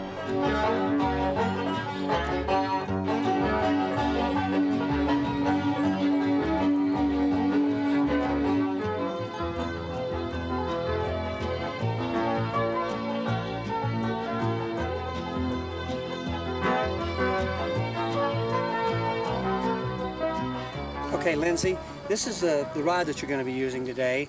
It's a push button or a closed face spinning outfit. And the first thing we have to do is put the reel on the rod, which you see we've already done, and then put the fishing rod together. Slide it together, make sure that the guides of the rod are lined up. Once you've got that done, where's the life jacket? Back here. That's very ineffective life jacket propaganda. Let me see if I can get this into this line here. We'll thread it out through the guides. You have to come all the way out. Make sure not to get around behind the rod or to get it all wrapped up as you thread the line through the guides. Okay, we'll get out here to the end. Okay. Now that we've got the line threaded through the guides, can't believe they cut so the line doesn't go any farther. The fishing minigame from Final Fantasy VIII. Okay. Next thing to do before we go fishing is to set the drag on the reel. Now this is important because if a fish is big and he goes to make a run away from you, if you don't have your drag set right, he'll break the line. And once the fish breaks the line, you don't have any chance of catching him. So you set the drag to where your line will strip off of the reel just before it breaks. Now if you set this little twist button right here, you'll see it says drag plus and minus. Okay, that was a little bit loose. Did teenagers put way more effort into their hair in the 80s than they do today? Or have the styles just changed? Again, let's see here. A little bit more. Is the hair standing out to me because it's just so 80s? Tight enough to set the hook, which is what you need, but it's really fabulous. Loose enough that it will strip before the fish breaks your line. Okay. You understand it so far? Yes. Now we need to get some fishing lures, and we'll show you how to tie a lure on, and then we're going to show you how to cast. I'm going to show you a little trick before we do that, though. Okay? Lots of times when I've been fishing, I find my line kind of like this. After I get it all rigged up, I'll notice that I've got a loop around the rod. You see how I've got a loop, the line is looped around the rod there? Now if you've got a fishing lure tied on, you see that? Most people think you have to take the fishing lure off and pull the line all the way back through the guides and unwrap it. You don't have to do that. If you just pull the line up like this. This guy's not very good at explaining this to beginners. Like that. Now let me show you. Pull it back tight. See there, the loop is gone. Oh, okay. And that'll work for you if you got a loop around here. If it's looped around the rod from here to here, you can just take the line and pull it over the end of the rod and pull it back through, just like you do on this end of the rod. And you just have to think about it. Which way is it wrapped around? That's the way I want to unwrap it, but I have to take it around the end of the rod to do it. Okay? Any of you have any questions on what we've done so far? You understand it so far? The next thing we need to show you is how to make a cast. And this is where most people make a lot of mistakes when they first start fishing, is they want to go sidearm. And it's really dangerous. You've got to learn how to cast the correct way at first. The first thing you need to do is hold the rod correctly. Make sure each of you have one finger behind that trigger. That keeps the rod from being jerked out of your hand if a fish hits or if your hand is slick and you make a cast. So always keep one finger behind that trigger, okay? Yeah, these boys are really dressed like fishermen. Put your thumb lightly on the button. Don't push it hard, just lightly for now. So you got the right position. Then hold your rod right out in front of you, all of you, okay? Now you'll notice that if you lift your rod up, you can't lift it very far. And that's because your wrist doesn't break very far this way. But put them back down now. If you turn your hand over to where your palm is facing the ground, all of you, with your palm facing the ground. Oh my God, it Now lift worked. your rod back. Finley. See how far you can come back Look at over? him. Okay, now that we've got that much, I'm going to make just back and forth easy a few times. Oh, I love Finley. Now that you've It's got one of my favorite bring your Finleys. elbow into your side. Hold it kind of in close here. It's just a wrist action. I want Don't be another one afraid of to go those. back a long ways with And that back another. pass, okay, back and forward. And you know, we're standing about shoulder to shoulder here, and I don't hear any rods Cue clicking DJ together, Khaled. so I guess we must be making the false cast right. Okay, we got that much done. The next thing we need to do is show you how to set that drag. That one's not as good. You don't want that fish to break the line. We might have been through this, but I'm going to make sure Let's see a all better your of the two. drag's set right. Okay, pull that line out. Wind it up a little bit. If it feels real loose, tighten your drag. That one just looks like he's pooping, but his name is Squiggle Butt, which is pretty great. Tighter or looser. You don't want to be able to jerk it like that and break the line, because that means a fish could break the line. But you don't want it real loose, because you need enough Okay, tight shimmy enough fish. drag to That make one's sure all right. that the hook gets set. When Finley you're was supposed to set that Finley was the best though. Got that much done? Finley shimmy. Okay, now that we've got this much done, the actual cast, and we're going to let Gary show you how to tie the lures on and let you We have determine what definitely you're gonna both fish called with. like a squiggle But the butt. actual cast is made by pretending that we have a lure tied on, and we're doing this now so no one gets When she gets very down excited, the her grass whole and so her forth. whole body is When you have your arm out in front of you, gyrating, kinda- and then her kinda butt is against doing your like side. a Push the faster button in jiggle. and So hold she's it. got like two Okay? layers of jiggle Have going, your and then the wrist turned over tail a is little even bit like faster. that. All of you, the wrist turned down. Now, when you make the cast, make sure that even if you're casting into an open pond, make sure you have something that you're throwing at. Don't just throw at the water. Look at a spot and try to hit that. See how close you can come to that spot you look at. You come back straight and forward and release it as soon as you start forward. That's it. Now, two things will happen. The first thing will happen, you'll come back and you'll go forward and your lure will hit the ground behind you. That means you let your thumb off of the button too soon. The other thing that happens, you'll be out here like this, you'll come back and you'll go forward and the lure will hit the ground right here in front of you. It means you held your thumb on the button too long. It takes a little bit of timing, a little bit of practice, but pretty soon you'll find that you'll come back and forward and release at the right time and your lure will just shoot out there. Then you've done it right. One other thing we need to talk about is the fact that you all are the oldest of the group of kids that are here today, and most of you have a hand and a wrist that's physically big enough and strong enough to handle with one hand. However, if you feel comfortable using two hands to make a cast, you will see Roland Martin and Gary Klein and some of the other guys on occasion using two hands to cast. The two-handed casting method is does not mean that you're not a good fisherman. I learned when I was a youngster to fish by fishing with two hands because my hands were so little that I had to, and I learned by this, like this. I put my left hand in front. Now I'm left-handed. If you're right-handed, you would reverse this. I put my left hand in front, my right hand in back, and I came over my left shoulder and cast like that. Now, if you're right-handed, it would be just the opposite. It would be your left hand back, your right hand in front. This would be a lot more. I assume they don't have hooks on the lines yet. That would make it more fun. And learn that way. Eventually, this isn't as fun as advertised. Let's get it's actually pretty dry. Klein in here with his group of people, and we'll let him show you how to tie your knot. And a knot is probably Gary the most Klein's important gonna take it up a notch, we can teach I'm you sure. today. If you don't come away from here with anything, come away from here with a knot that you can tie consistently. The knot is the weakest part of your fishing tackle. It needs to be done the best. Okay, thank you very much, Roger. Well, kids, what we're going to cover here is we're going to cover how to tie a hook on the end of our lines, okay? And that way those big fish aren't going to break our lines or pull our hooks off, hopefully. And the knot that I use is just a real simple, basic knot. We call it a Palomar knot, okay? And some of y'all have casting plugs and stuff here in your hands, and maybe just try to follow me as I tie this.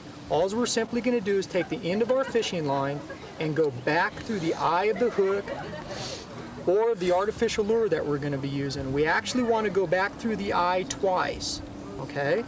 So bring it back through once, bring it back through twice, okay? Now what we're going to do is we're just going to do like a basic overhand knot. So I can do this here real quick. And we're going to loop it back through, and we're going to have our hook hanging like this with our loop up here, and we're going to reach back through, grab a hold of the hook, and pull everything down real nice, smooth and easy. and we're going to form what they call the Palomar knot, which is a very strong knot.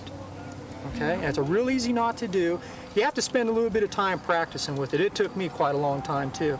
But whenever you come home from school, after you do your homework and stuff, just sit down and practice that knot a little bit before you go out and practice your casting. Okay? Now what I'm going to rig up here is probably the rig that I'm going to end up fishing with, and I'm just going to fish with a bobber, a split shot, and I'm probably going to find me one of those nice lively red worms. And the bass and the crappie and the bluegill that's out here in the pond just usually can't resist that. All we're going to do is the bass, the crappie, the bluegill, all good put fish. It up about 12 to 14 inches from the hook. Squeeze it shut, okay? And then just up a little bit above that, I'm just going to put myself a little tiny bobber. Now this bobber here is just going to float my live red worm above the grass out there and above the bottom. Keep it up off the bottom. And while I'm sitting here talking to everybody and watching everybody else catch fish, I'm going to keep my eye on my bobber too. And when it goes under, that means there's something tugging on the other end, and hopefully it's going to be a big old fish. And I'm going to be able to reel him in with my Mickey Mouse rod here. Now don't laugh, okay? I'm going to catch me a nice fish on my Mickey Mouse rod. Everybody ready to go fishing? Yeah.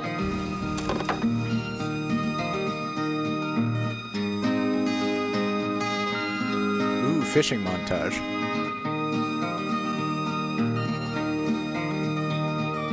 These kids are very tentatively casting. I would be too if I was just learning to fish. Oh my God, is that the Carolina Hurricanes logo?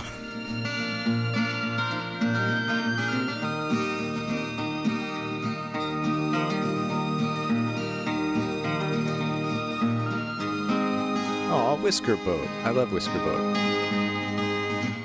That would be a great logo for an outdoor sporting goods company.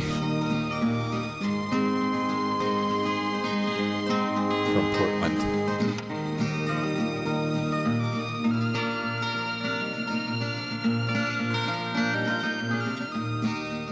These kids' faces, it's really a sight to behold.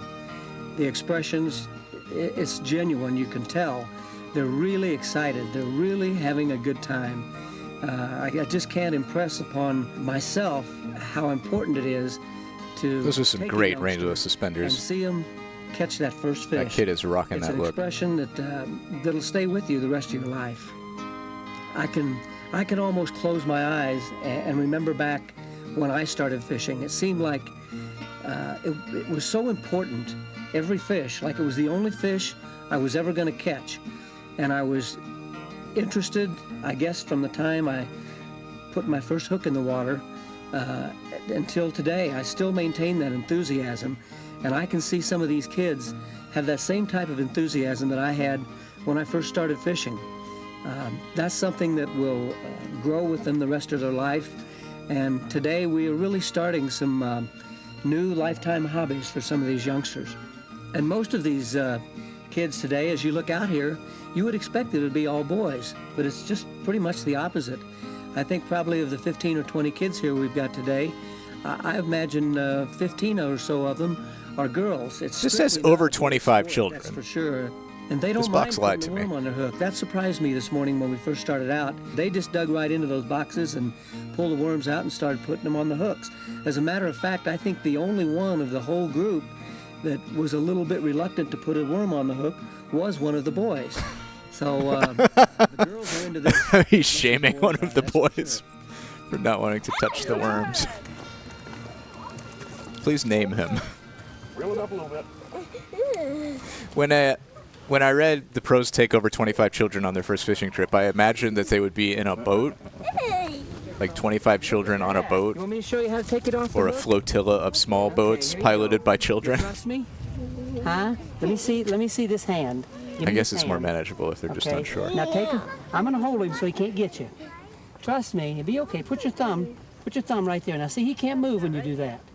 Okay, now put your thumb right there on his lip, and put your other finger down below. Put your thumb in his mouth. Okay, now pinch. Now now push down hard with your This thumb. is the He can't weirdest bite part you. of fishing. Okay, no, not on the hook. Get your thumb off to the side.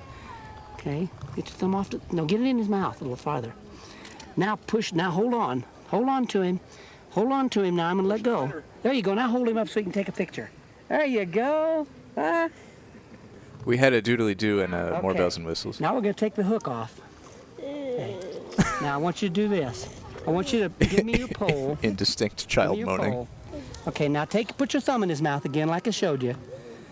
Okay, pinch down hard. Hold on to him. Now take the hook with your other hand and pull the hook out backwards. Can you do it? Just shake that hook backwards.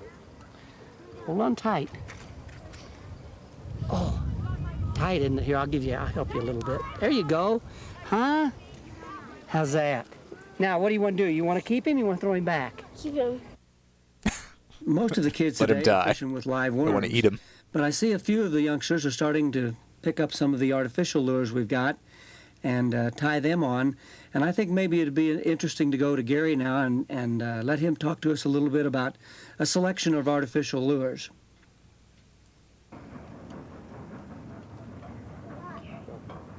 Remember that not only can you catch a lot of fish out of farm ponds and little lakes and stuff on live bait, like night crawlers and redworms, but artificial is also an awful exciting way to fish.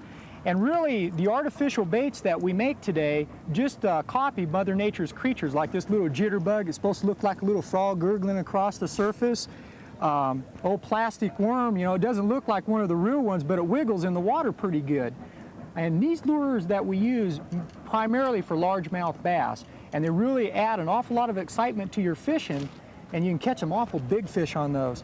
We have some chugger type baits too, and these chugger type baits, you can catch some large fish, not only bass, but actually a whole variety of sizes and different species and stuff. But anyhow, artificial lures, you need to learn how to fish them because you can catch fish all year long, cold water, warm water, and in clear water and in dirty water. And don't be afraid to buy something that looks kind of ugly looking or different, something that you've never seen before. Because Buddy Chugger. Stuff that Halo character. moves the water and gurgles and makes bubbles and wiggles kind of weird. But like this buzzbait right here, I've caught a lot of big bass on ponds fishing with this type of a buzzbait. And you want to fish it on pretty heavy line. Like these outfits that we're catching bluegill on here, we're using 8-pound test line. When I fish a buzzbait, I like to use 15 or 20-pound test line on a level wind reel, or even on some of the spin casting reels. But a buzzbait's awful fun because you can watch the fish strike the lure, and you catch a lot of big fish on that. And the same thing with a spinnerbait. With these bright orange blades and the white skirt, it's real visible right underneath the surface. So when you cast around the stumps and the logs and the bushes and you're bringing it right by the cover. This tape is brought to you by the Mr. Twister Lure Company. Grab the lure. And that's what makes my fishing an awful lot of fun for me is I get to see the fish, and that really gets you excited and keeps you going.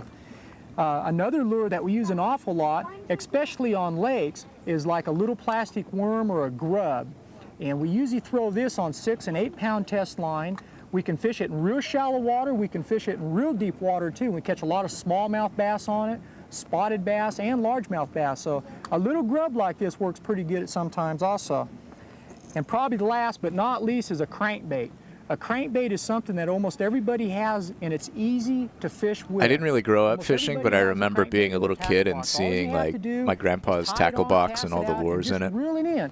But remember that the fish is And usually just swimming behind instinctively wanting to eat all of them, So what you want to try to do with your crankbait, which I guess is always deflect it off of some the type point. of an object. So don't be afraid to bang it into a piling, knock it off the rocks, reel it right into the But all cover, these colorful, because the jingly bass little is lures, usually I was, sitting there ready to even though they had ambush hooks prey. dangling And from this them, little and I knew crankbait that. comes wiggling It's by like I this, really and want it to hits eat those. a branch or something, and it gets deflected.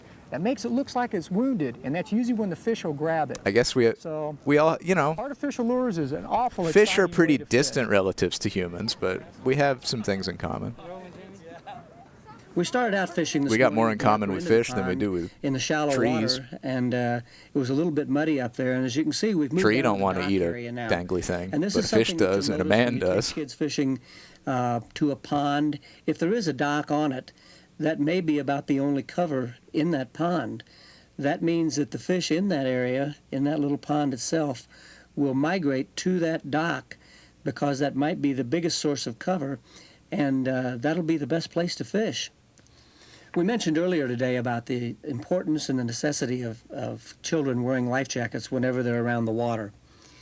We don't have the jackets on the children today, but we have a lot of adult supervision here, and the water around the dock is only a couple of feet deep.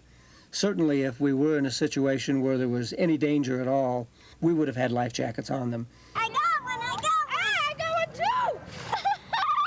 Do as I say, not as I do. I do like that there's not a blind zero tolerance attitude. Bring it in here, Sam. Good one. When you take youngsters fishing, they certainly don't have the attention span that an adult has. Don't try to rush them. Don't try to push them. When you take them fishing, just let them do it at their own pace. You can probably maintain their interest span by taking them someplace where you know there's a good population of fish. As long as there's something pulling on the other end of their line, those kids will stay interested for a long period of time. I caught one! It's my fourth one! Oh, look at here. We got a good one. Look at this. Oh no, was that your experience with fishing? My experience with fishing was Oh, that's a nice bass. Let's get him over here. I'm gonna reach down here. was not catching anything, and then I gave up Look at him.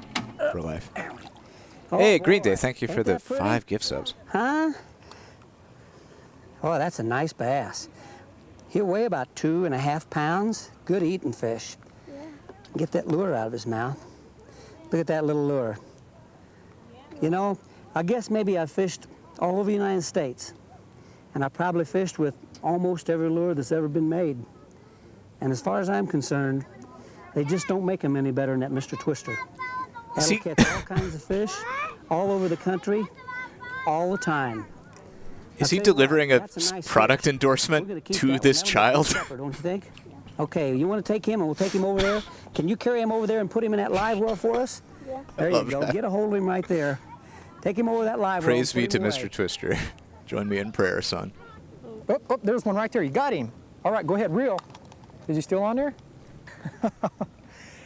You know, folks, Zebco's been around since 1949, and you know, I haven't been around quite that long, but I got my start in bass fishing at a real young age, but I started out catching bluegills, little panfish like this, and my first rod and reel combo that my parents ever bought for me was a little Zebco 33, and I know that I caught an awful lot of fish on it. But folks, what I'm saying is take your kids out fishing. Get them out in the afternoons, and if you can, take them to a little private pond or a public pond or a creek or something. Just get them in the outdoors, take them fishing, and get them hooked on a very neat sport, fishing. And thanks to Zebco, I think there's going to be fishing. many We were more talking young about fishermen fishing. coming up here in the future. You know, Doug, you've been out here with us all day, just slaving away. And I noticed that you haven't been up in the foreground very much, but you've always been with the kid helping him. What can That you little say girl about reminds me of Hudson from Breath of the The Wild. whole name of the game is get Very every cute. one of these little ones to catch a fish. And this was my ultimate goal. Brandy's, what are you, 3 years old? Yep, and by golly, she caught 2 or 3 fish today. Is that right? Have you had a good time, Brandy? You want to come back out here and do it again? Okay. Yeah, we're really proud of you, huh? That's good. Tomorrow. You want to come back tomorrow? Yeah, Well, we'll see if we can do we got a that. fisherman hook. Have you all had a good time today? Yes! Have you learned something? Yes! Good. How about you, Gary? Oh, I've learned an awful lot. This is what it's all about. For my money, it just don't get any better than this. Remember this, when you get a chance, take a kid and take them fishing. You won't regret it, and they'll love it. Take a kid, any kid. Hey, what a great tape. This was another Jay Warburton fishing production. This one was actually hosted by Roger Moore this time. 1987, courtesy of Josh E.D. I think I had rainbow suspenders like that when I was a kid. Got all those free Zebco and Mr. Twister products. Luckiest kids in the world.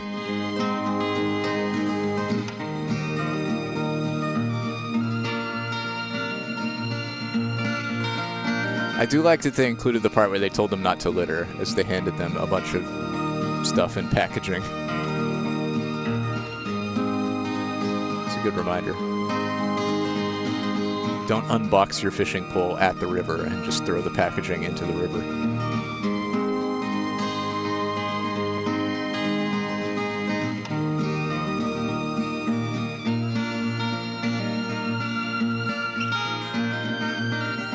I love this dreamy synth, too.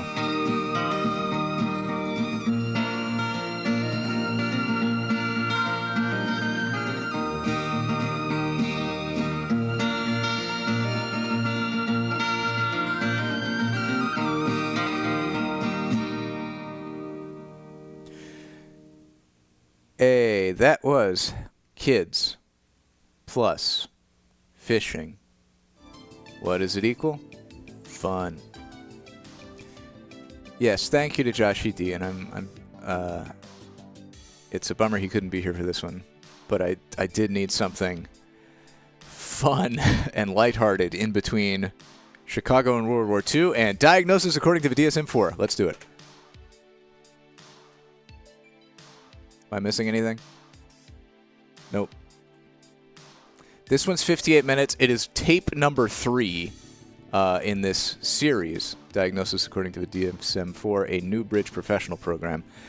We do not have to watch the whole thing. I just want to taste real patients talking about their problems in their own words. What is this funhouse mirror effect on the photo? With John Chernansky, MD, and staff from the Department of Psychiatry, Washington University School of Medicine, and the Malcolm Bliss Mental Health Center in St. Louis, Missouri. Content: antisocial personality disorder, substance dependence, alcohol, and anorexia nervosa. We will, from 1994, we will probably just get a little taste of antisocial personality disorder, which is like,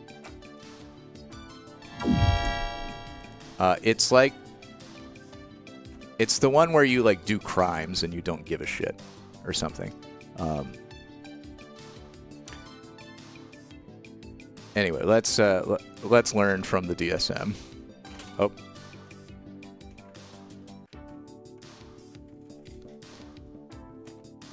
I feel like, I don't know, these 3 disorders probably haven't been, their definition has been pretty stable from DSM-IV to DSM-V, if I had to guess, but I don't know. I just want to get the vibes of this, and then we'll move on. And the label fell off.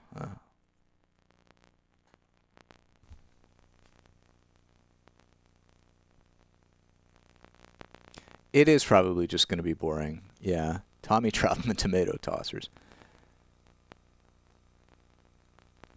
But there might be a cool logo,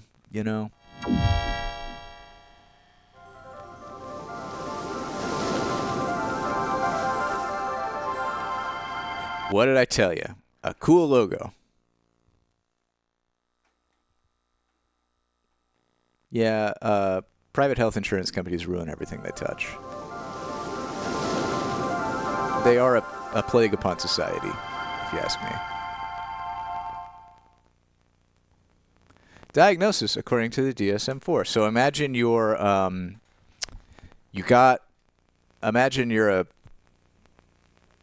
your career path to become a George gives psychiatrist. us a classic history for antisocial personality disorder, one of the most severe. Oh, it's real boring out of the gate. Personality disorders. His problems began at an early age. This is the most boring-looking man I've ever seen in my life. Everyone around him.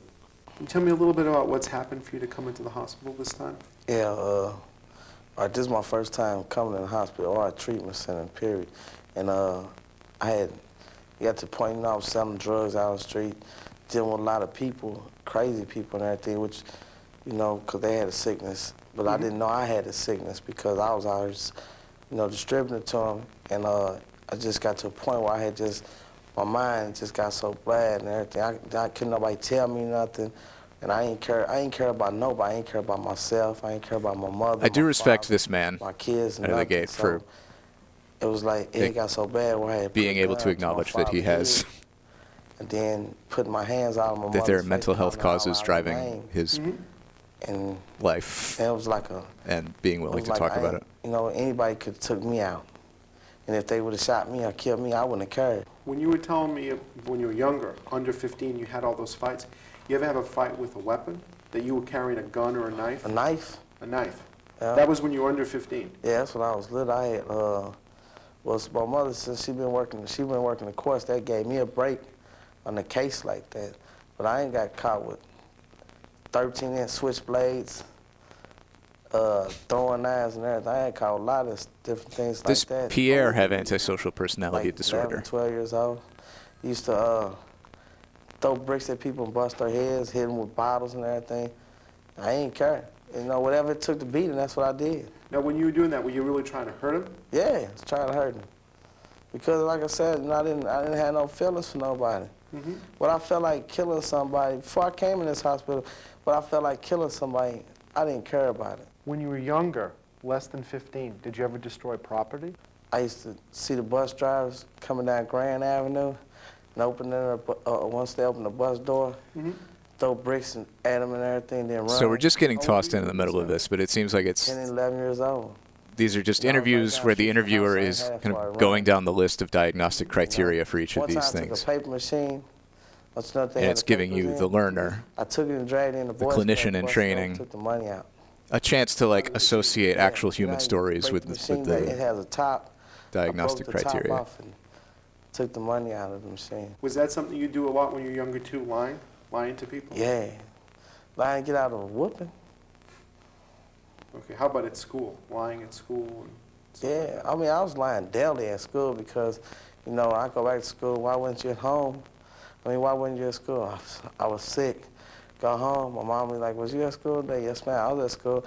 No, and I wasn't even at school. I was at home on the telephone, watching TV, legs kicked up and everything. Well, we already had some DSM discourse during the fishing tape, yeah, I had so there's probably not that much to talk about here. When y'all are ready to hit the bricks, let me know. But I ain't tell you the other day, you know, I used to set trash cans on fire, right? Now, were you doing that to keep warm, or? No, doing that just to see some fire, just for the hell of it. So if it was important, valuable stuff in there, you didn't care? No. I used to steal from my daddy too, like his knives and stuff. My mother has a comic book collection, and you know, from when they very first started making comic books, when I was in school, I mean, when my mother and them didn't get no money, I used to take our comic books to school and sell our comic books. I mean, comic books that was valuable, real valuable. I used to sell them just for nothing, but she got them back though. But you know, I ain't as I was, you know, I didn't. How about torturing animals or doing things to animals? I ain't never abused no animals because, no, I always did love animals because we always had animals. We always had pets, cats and dogs and everything, so and I used to have a rabbit, you know, I love animals. I wouldn't do nothing to no animal, but I do something to a person. I have hatred inside me. I don't care how much I beat somebody, I still don't get enough anger out because it seems like the more I hit somebody, the more anger I get inside me. How much anger do you think you got inside you? What could you do? If you could just do whatever you want, how much anger would come out? All right, put it like this. The other day, okay, before you came and talked to me, I was laying in my bed, and a guy that sleeps next to me, he just was talking to me, and I got pissed off and told him don't say nothing else to me. So I had jumped up out the bed. Now, this is in the hospital. Jumped up out the bed, and he jumped up. I just slammed him on his bed and started choking him. You know, and didn't want to let go. I mean, you know, it was like, I was just looking at his face and just choking him. And when so then some nurses came there, gave me some medicine to calm me down, right?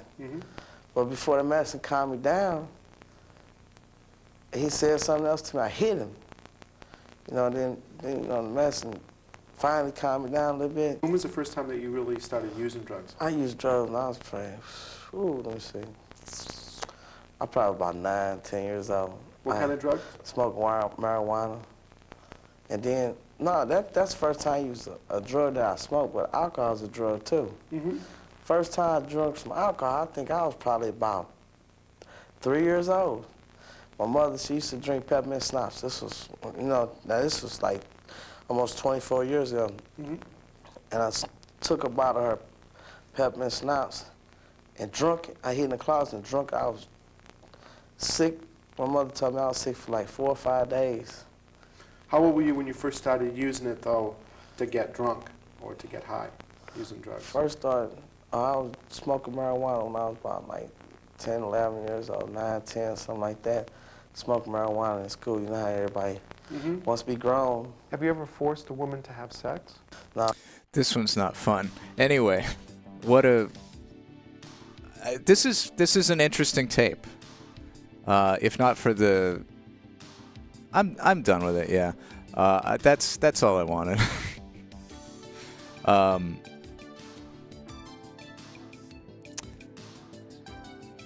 I do find the, like, you know, human stories very fascinating. But it's Saturday. I want something a little more fun, don't you? Let's get back to something fun, huh? What do you think might be fun, folks? Should we random again? Let me put my fishing tape away.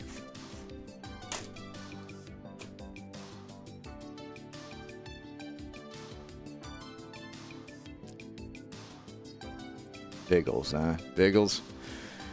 I mean, I do have a Kidsongs drawer right there. Let's see what we get in our random thing. Just real quick. Random. Ricky Ticky Tabby. Random. That doesn't exist. Random. No. Fine, let's watch the Biggles.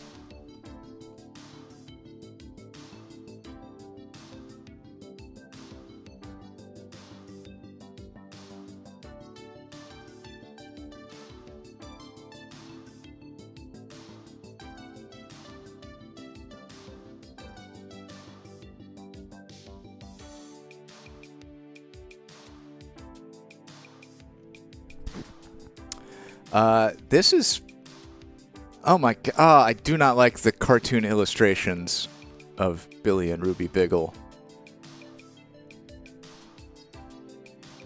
And this is baby animal songs. I figure there will be baby animals here.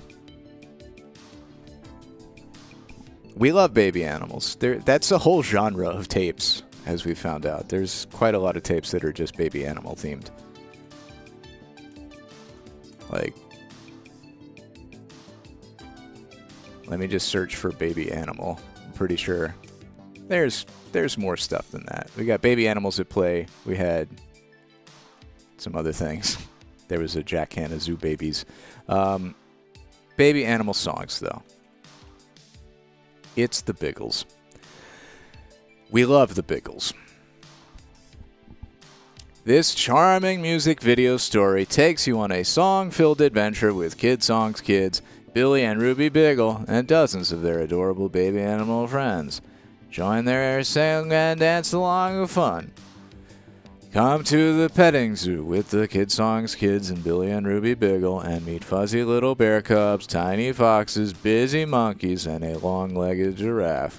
Sing along with the kids and 3 cuddly Bengal tiger cubs in You're Adorable. You'll be smiling as the sweet baby girl elephant dances to Oh You Beautiful Doll. And you'll be laughing when the baby chimps create chaos and Yes, We Have No Bananas. That is a good song. Baby zebras, llamas, horses, puppies, chitons, and many more aminals join the exotic cast of this fabulously fun sing-along you'll want to watch over and over again. It's the Biggles. Please enjoy the Biggles. Where is this? Here we go. It is rolling. There we go. This one did come also, it's in great condition. It came with the original lyric sheet. Hi, I'm Alexandra Palm. And Don't make me do this. We're the Biggles. We want you to know that all of your favorite Kidsongs music videos We know. on the Kidsongs home video. We know already. And they're Thank you. wonderful. I love the videos about animals. Let's show the kids, Ruby. 5 little monkeys jumping on the bed. One fell off and bumped his head. Mario Party Michigan. I do want to play the Detroit board. That does sound fun. And I love the ones that are just plain fun. And a little bit silly, too. I love the ones that don't have the Biggles. All right, let's just fast forward a little bit. Another minute. We'll say another minute. Come on. Get out of here with this Biggles promo. Along, and they both are fabulous. Round and round. I cannot take any more Peppermint Twist. I have gotten my lifetime maximum of Biggles Peppermint Twist. We don't need that preview in here. Okay, let's. We're three minutes in. We gotta be good now. In the music section of your favorite store. The Kidsongs audio and video collections. We think they're simply the best. See ya. See ya. Bye. Howdy, Jesus Saves. How you doing? Kid Vision, a leader in children's Oh, entertainment. we got Does Your Chewing Gum Lose Its Flavor on the Bedpost Overnight from 1924. And Warner Brothers Records, a pioneer in the Little music skiffle. video industry, presents a Together Again video production of Kidsongs. Oh, this is way too many songs. Baby Animals, starring the Kidsongs kids. We're on our way, our way to the petting zoo. We're on our way, our way to the petting zoo. At the petting zoo there is a little black bear. At the petting zoo Oh, wait. there is a little black bear. The bear, he likes to drink. The bear. This is a public domain composition arranged for Kidsongs. I've never heard this one. We're on our way, our way to the petting zoo. Yeehaw! Oh, the Biggles. There is a little lion cub. Let's zone out and watch the cute baby animals. There is a little lion cub. The lion, she likes to play. The lion, she likes to play. We're on our way, our way to the petting zoo. We're on our way, our way to the petting zoo. At the petting zoo there is a little monkey. At the petting zoo there is a little monkey. Why do they have to smile so aggressively? Likes to swing. The monkey likes to swing.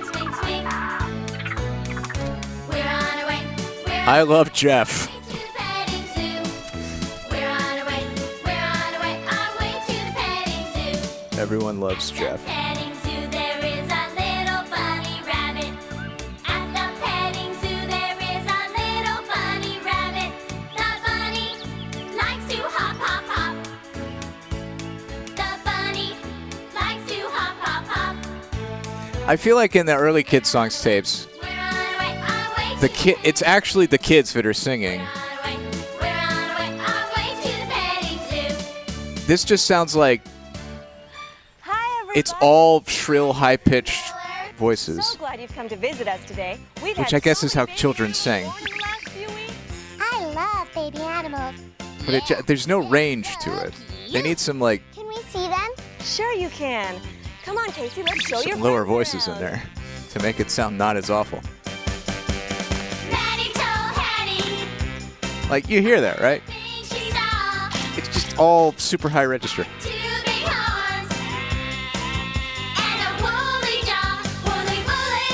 Like that's not what that kid. That's like a 15-year-old boy. He doesn't sound like that.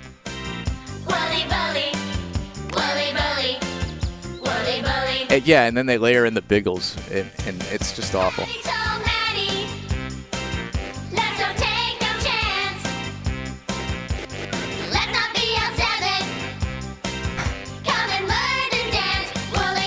This is Wooly Bully from 1964, written by Domingo Samudio.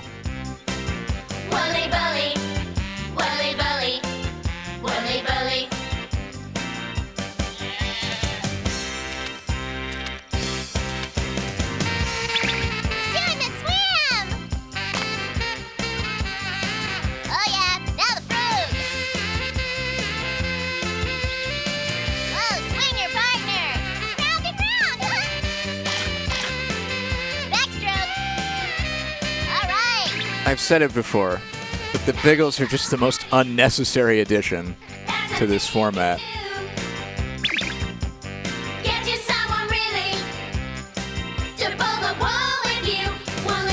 just so superfluous. They do not deserve to exist.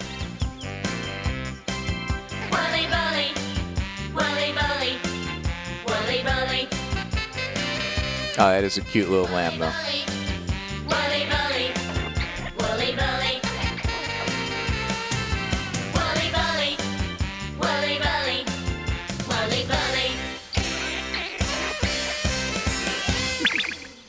Weren't those animals cute and furry? Did you notice that those baby foxes have big ears just like me? They sure do, Ruby. And I'm real woolly, too. Yes, we can see that. Yes, thank you. These Go animals away. are. Nobody's as cute as you, Billy. Aw, shucks.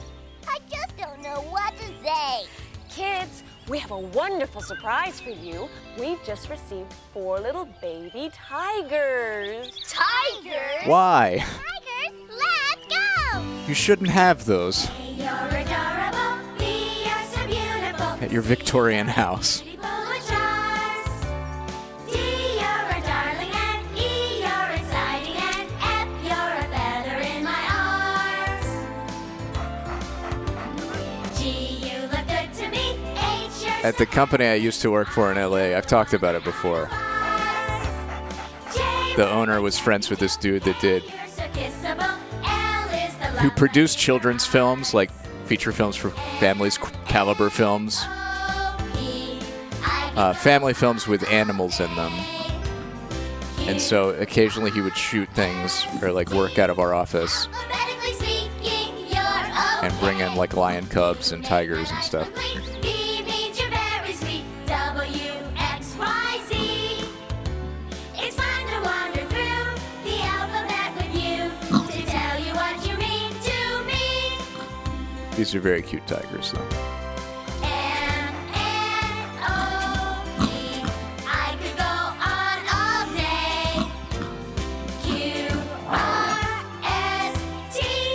Alphabetically speaking, Our two favorite things on Golden VCR, baby animals and the alphabet, you're very sweet. W, X, Y, Z. appearing in a surprising number of tapes, often together. The alphabet with you to tell you what you mean to me. It's fun to wander through the alphabet I do want the Biggles to be killed by tigers. to me. That would be great. One of my favorite things about the That was A, You're Adorable from 1948, They have such written by Buddy K, Fred Wise, and Sidney Casey, Lippman. I think we know who to show our friends next. Sure do. Jeepers, creepers, where'd you You get those peepers, jeepers, creepers. Where'd you get those eyes? Gosh, all get up. Get up! How they get so lit up. This is Jeepers Creepers, written by Harry Warren and Johnny Mercer from 1938. Johnny Mercer was from Savannah, Georgia. I've been to his house. G, Well, not inside of it. when you turn those heaters on. Woe is me. Hey, where are you going? The Kroger in Savannah was right next to Johnny Mercer's house. Jeepers, creepers, where'd you get those peepers? Oh, those weepers, how they hypnotize. Where'd you get those eyes? Golly gee, Oh, puppy. when you turn those Oh, two heaters puppies. on. Oh, lizard. Woe is me. Let's be friends, okay? Cheaters on. Jeepers, creepers, where'd you get those peepers? Oh, those weepers, how they hypnotize. Where did you get those eyes, huh? Amazing. Where'd you get those eyes? Eyeball. I'm getting hungry. Me too. It's been hours since I left Bigeland. Oh, and I forgot to bring my lunch. I noticed a produce stand over in the garden. Maybe we can get a snack there. I really hope so. Let's go see. Yes, We have no bananas. We have no bananas today. We got string beans and onions and scallions and all kinds of fruit and say we got an old-fashioned tomato, Long Island potato, but yes, we have no bananas. We have no bananas today.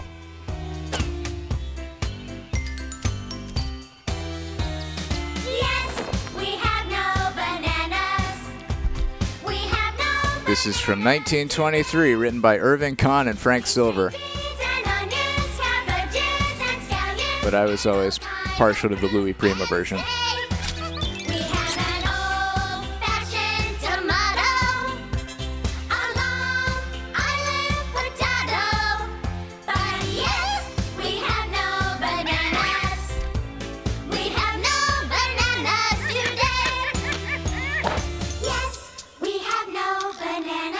Yeah, I figured it probably wouldn't like the evisceration.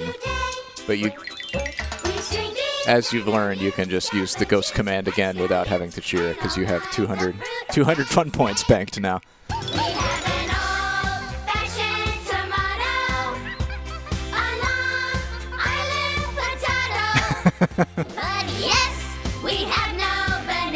It's a good toast.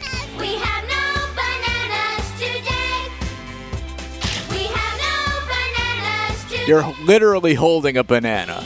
Stop trying to gaslight me, Fruit Vendor. Do you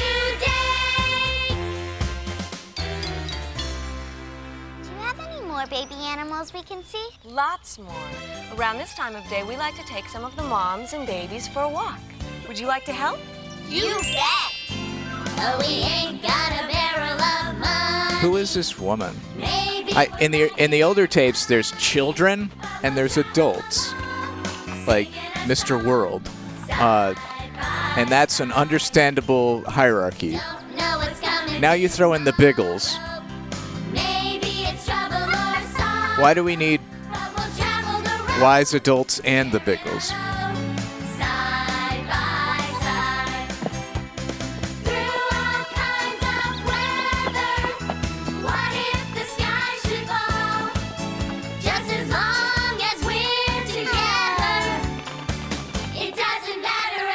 This is Side by Side from 1927, written by Harry Woods. There's been a lot of 20s hits in this edition of Kidsongs.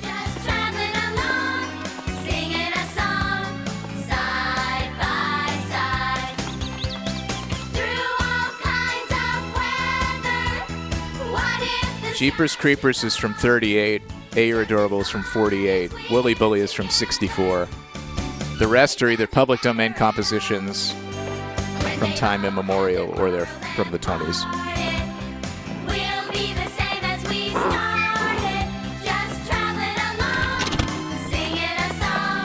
Hey, Green Day, thank you for the palate cleanser.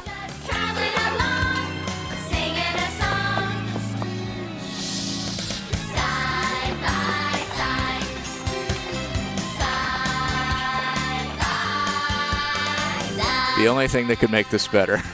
Peter Gabriel is a train. Yeah, decide on your song of choice. Green Day can adjudicate. So gentle. And so friendly. Would you like to play with it? Yeah. You beautiful doll, you great big beautiful doll.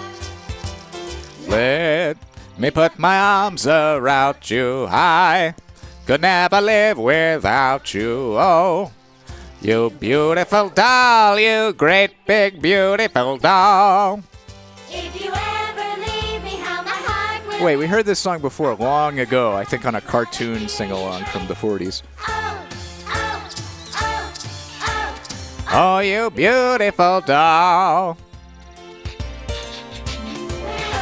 I had a moment where I was like, wait, I've definitely sung this song with an Al Jolson voice on stream before.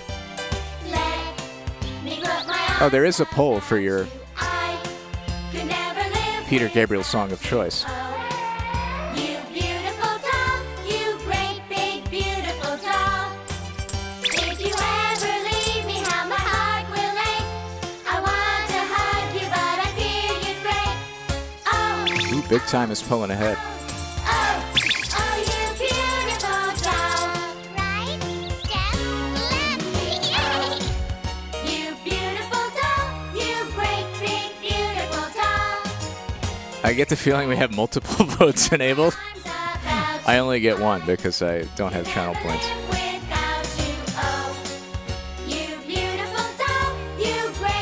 What's the price? What did you set it at, Bella? If you ever leave me, how my heart will ache. I wanna hug you, but I fear you'd break. Oh, oh, oh, oh, oh, you beautiful doll. Oh, come on. Come on, Big Time. Big Time's pulling ahead. Oh, you beautiful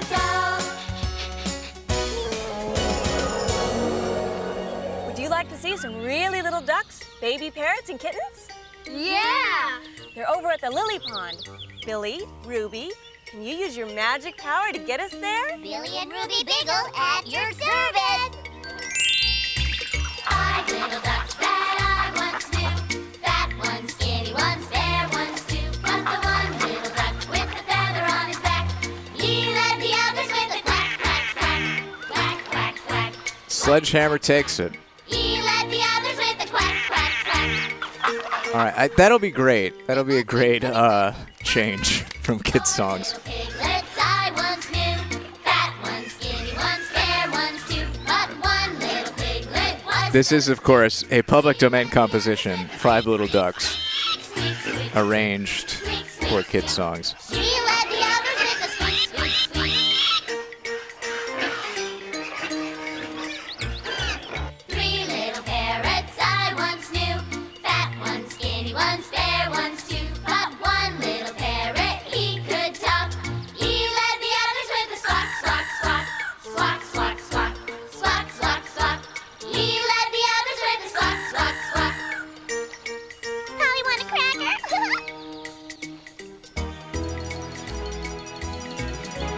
2 little kittens I once knew. Fat ones, skinny ones, fair ones too. But one little kitten with Thank you for your for your channel points. others with a mew, mew, mew. Mew, mew, mew. Mew, mew, mew. She led the others with a mew, Oh, what's our mew, prediction mew. now? Thank you, Bella. I appreciate you running predictions. And, oh, That I once knew had so many oh boy, I could. at a zoo all day long. I'm not going to influence this one. As he listened, he could hear them say, quack, quack, quack, squeak, squeak, squeak, squawk, squawk, squawk, and a mew, mew, mew. As he listened, he could hear them say, oh, This is really. More baby animals over at the barn. Big sister, can you take everyone for a ride? Sure. Next stop, the barn. Hey, Haley92, thank you for the Big Time. Shall I do? Hallelujah! The question is peculiar. I'd give a lot of dough if only I could know. The answer to my question, is it yes or is it no?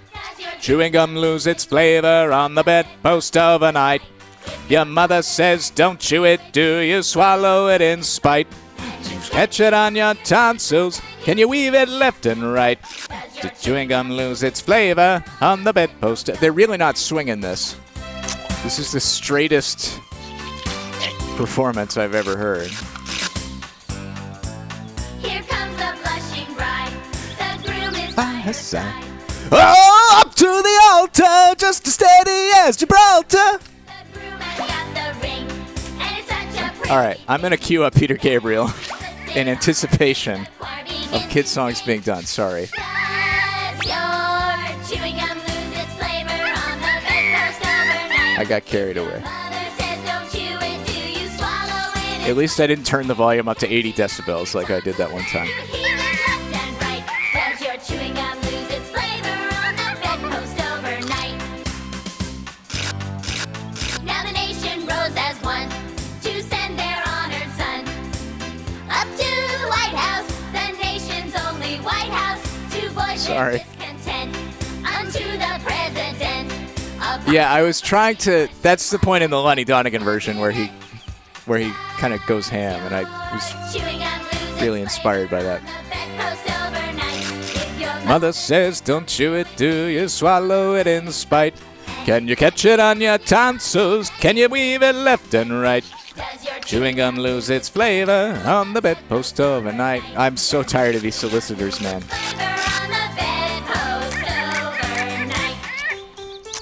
People keep coming to our door and ringing the doorbell at like 8 fucking p.m. All the animals walk. I know, it's so fascinating. To be like, do you need a realtor? Do you need anything pressure washed?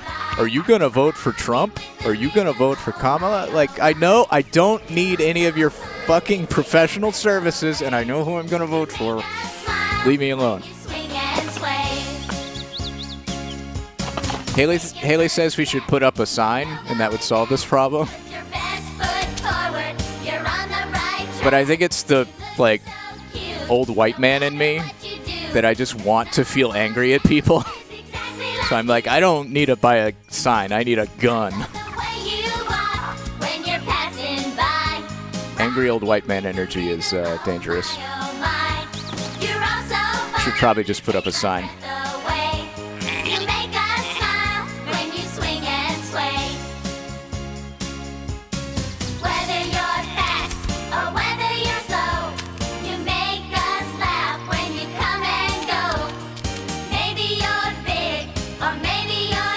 Oh, little hedgehog. Yeah, no, I don't want to own a gun. I love the way you walk when you're passing by, rocking with the rhythm. Oh my, you're all so fine. You take my breath away. You make us smile when you swing and sway. I love the way you walk. I love the way you walk. Sollicators will be prostituted.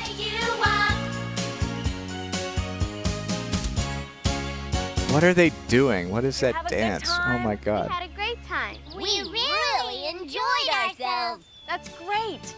Will you come see us again soon? You bet. See ya.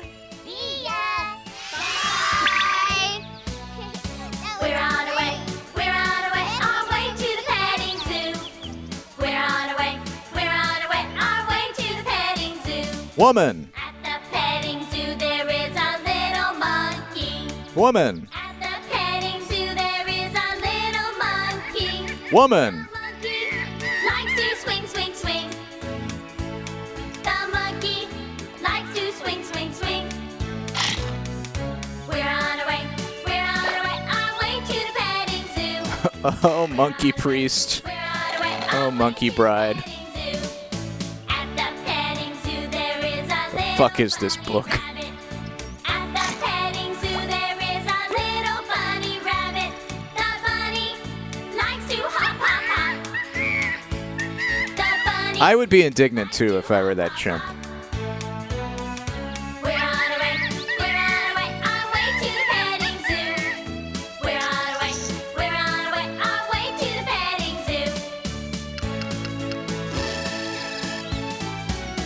American Humane Association monitored the monkeys as they were cruelly mocked.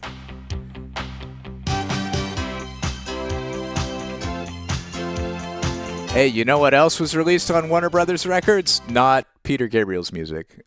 He went with Atlantic and then Mercury. But this is Sledgehammer. Thank you, thank you. Thank you to Green Day Rock for the chat's pick of Sledgehammer and Haley 92 for Big Time. Sorely needed good music.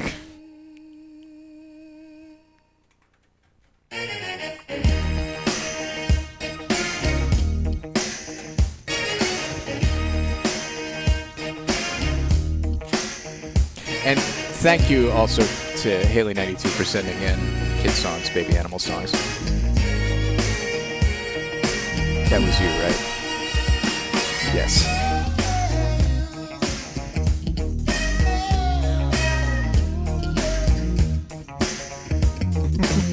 Key to handing?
This album, So, came out in 1986.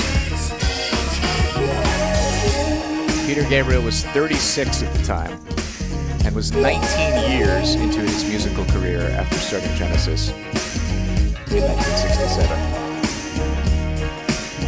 The man is still around. He is 74 years old. He has been a professional musician, singer-songwriter, 57 years. And he's still got it, let me tell you.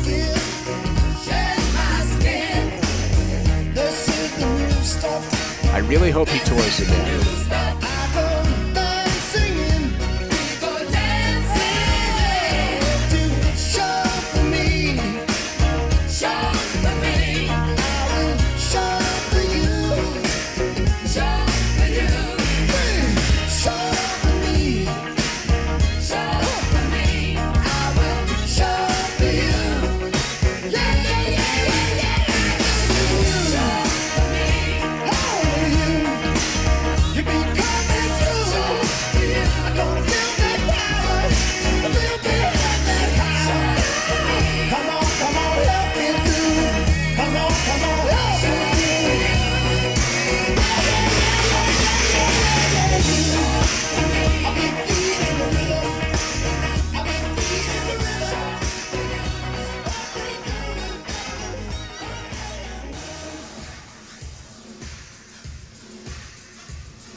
I would so go too.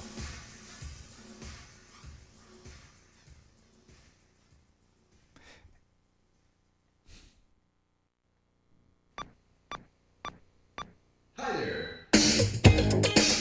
I'm on my way, I'm making it. I really like Big Time.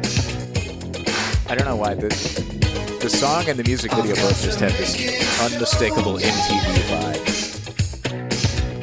It just feels so emblematic of this period. So much larger than life. Definitely very Talking Heads, yeah. I'm gonna watch it grow away.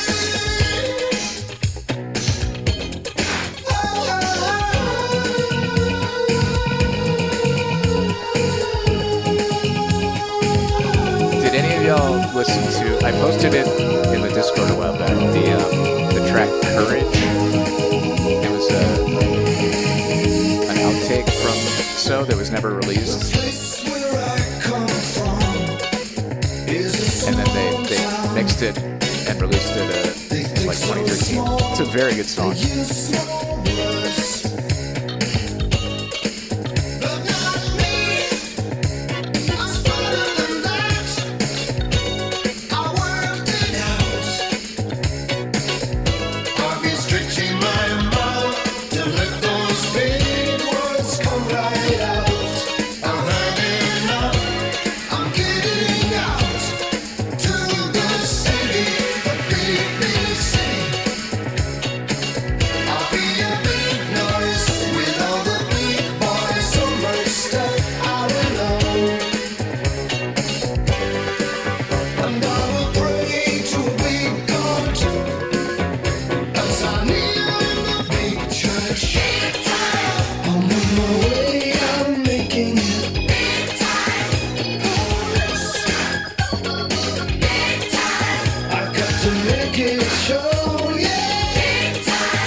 My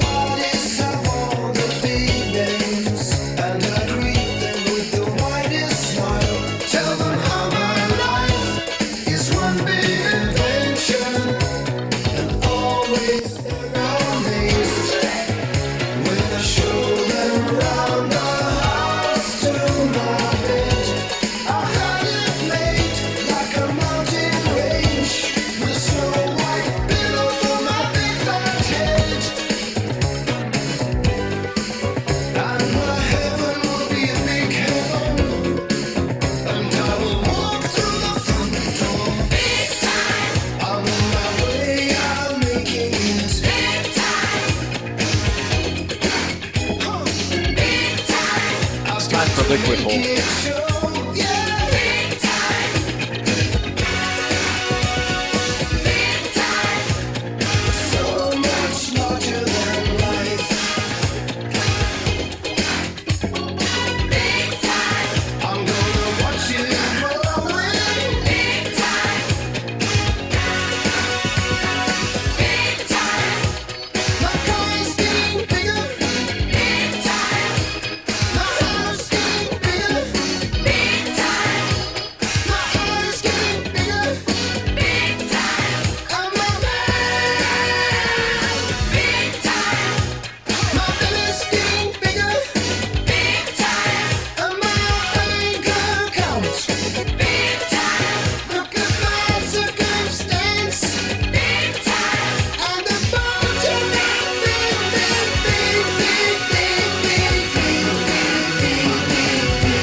It was only recently that I looked at the lyrics to this song, and at the end, the last line is, "And the bulge in my big, big, big, big, big," and he just trails off. But the line that rhymes with is, "and my bank accounts." So it's the bulge in my big, big pants. But to be classy and, not offend the radio DJs, it just trails off. I never caught that detail on the first listen. Okay, well, we've had some fun. We've had some more. We've had some questionable music. We've had some good music. Let's end today with one more tape. We've done some random stuff. We've done some requests from the crowd with Kidsongs. I'm going to do the last one according to my whims. Where's my liquid? Here we go. And I've cleaned the heads on the VCR. Folks, do you ever go to goldenvcr.com and look at the tapes? You too can have the existential dread that I do when I gaze upon the many, many tapes in my house. I think if we were serious about actually screening more tapes and getting through this backlog, it would make sense to have a little bit of differentiation in our stream format, like having 1 or 2 streams a week where it's this kind of thing, and then some other time slots where it's just I'm going to play tapes for 8 hours and not be on camera and not talk. But I don't know. They're a dime a dozen, aren't they? They're videotapes. What are you going to do? We'll figure something out. In the meantime, though, I have one for you here. It is the Bandelier National Monument. Let's see if we can find this. Where did it go? There are a lot of tapes here, aren't there? The Bandelier National Monument. From a series, The National Monuments of New Mexico, Volume 2. I like the box art. It looks like a Sega Master System game. In a land of stark contrasts, where densely carpeted forest floors... Let's make sure it's rewound. Yes. Where densely carpeted forest floors lie next to rugged volcanic rock cliffs, where soft, bubbling streams meet the desert sand, the people came.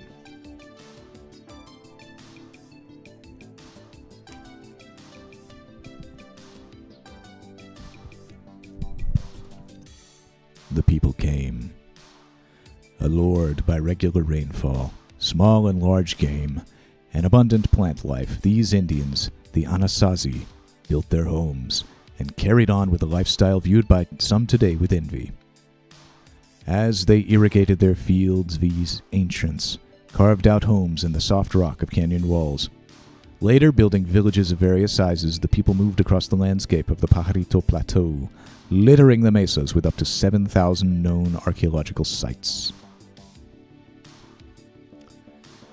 Fascinated with the ruins strewn through this diverse environment, Adolf Bandelier spent several years recording his love for these prehistoric inhabitants in various writings and sketches. His interest brought permanent attention to canyons such as Frijoles, Alamo, and Capulín. Among these vast scars on the plateau are ruins of the large villages Tuyoni, Longhouse, Yapashi, and Tsankawi. there are cave dwellings and spiritual sites, such as the Stone Lion Shrine and Ceremonial Cave. Out-of-the-way treasures like Painted Cave, Valle Grande, and Upper and Lower Falls make a visit to this very special New Mexico place unforgettable. See the wonder that has affected many cultures. The wonder of Bandelier National Monument. Produced by RCM Pictures. Copyright 1991, Albuquerque, New Mexico, 48 minutes. This is one I believe that I found in a thrift store. And it looks pretty interesting. Let's check it out.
The whisper of the water.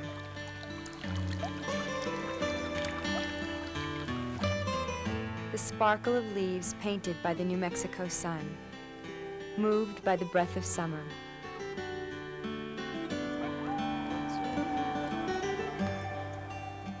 Echoes of an ancient people, distant now, that still ring upon the ear.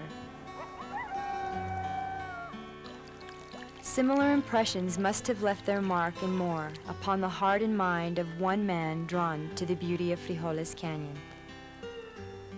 Frijoles Canyon, literally Spanish for Adolf Bandelier said of this place, "It is the grandest thing I ever saw." He and his Indian guides from Cochiti Pueblo hiked a seldom used trail in October of 1880 to the rim of Frijoles and looked down upon the ruins of Chioñi. He must have been convinced, for he made the long and difficult trip back here several times. Bandelier was an anthropologist who had an obsessive fascination for studying prehistoric societies. His uncanny ability to collect and sort information resulted in reports, articles, journals, and sketches, and even one novel, The Delight Makers. He helped to open the doors of information about Pueblo Indian life to an eager public. Thus began a newfound love affair between appreciation of ancient culture and the spectacular region of the Pajarito Plateau, now known as Bandelier National Monument.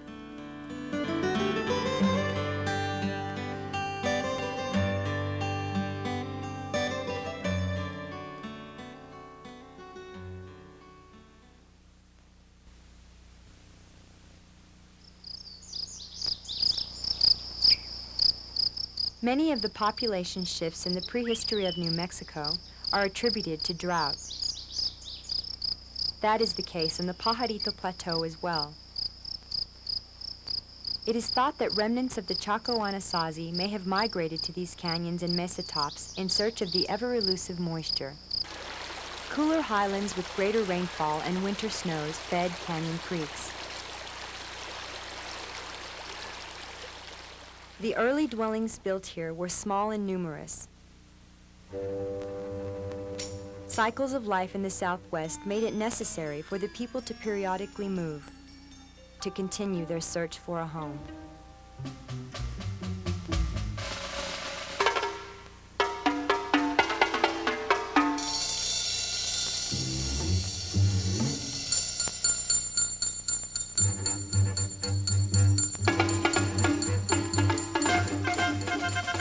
area that was to become that home, at least for a time, had a very turbulent beginning. A little over 1 million years ago, huge eruptions of the Hemis volcano covered the surrounding area with a thick layer of tuff, or volcanic ash. The ash produced was 600 times that ejected from Mount St. Helens in 1980. Deposits have been found in Nebraska, Kansas, Oklahoma, Texas, and Iowa. The resulting tableland, now called the Pajarito Plateau, was cut by streams, leaving mesas and canyons behind.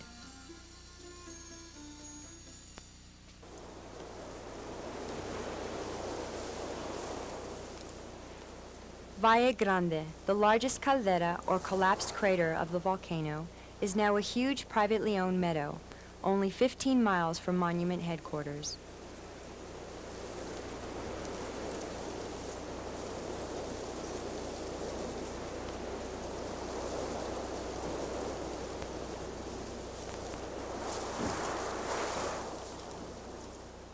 The pink rock of the canyon wall is the compressed volcanic ash called tuff.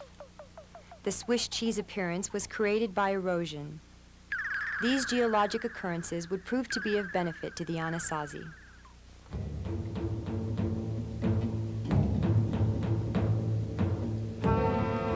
Frijoles Canyon offers some of the finest evidence of the people who once lived here.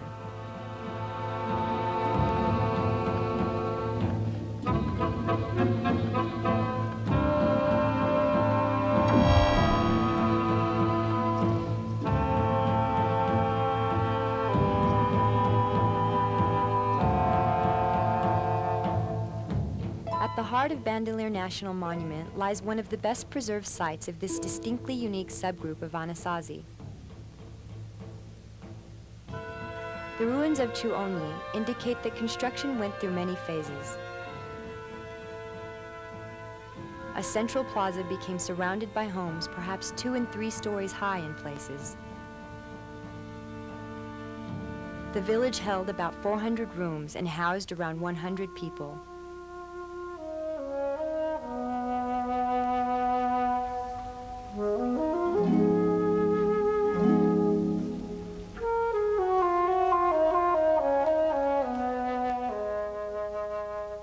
Rooms were used for cooking, sleeping, working, and storage of foods.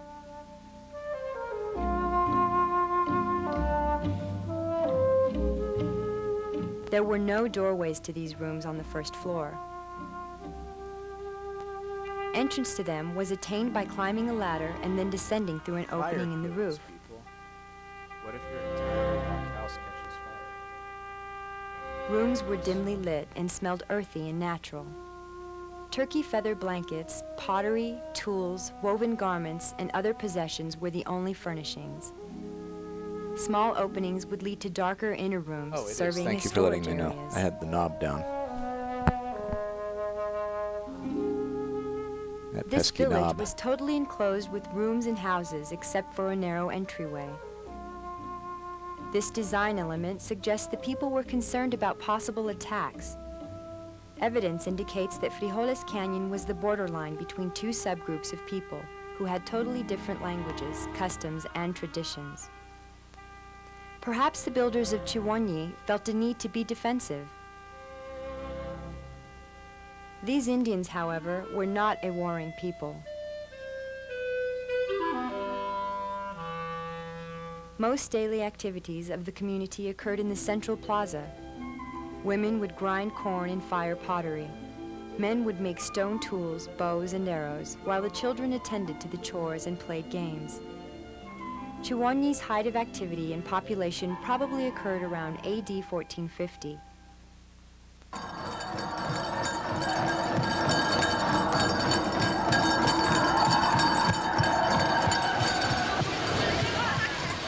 The sounds of chants being practiced and children, dogs, and turkeys chasing each other would have filled the air. The smells of cooking with smoke from household fires, of meat drying and people in close quarters would also be there. It was a lively, busy scene, far different from today's atmosphere of quiet and solitude.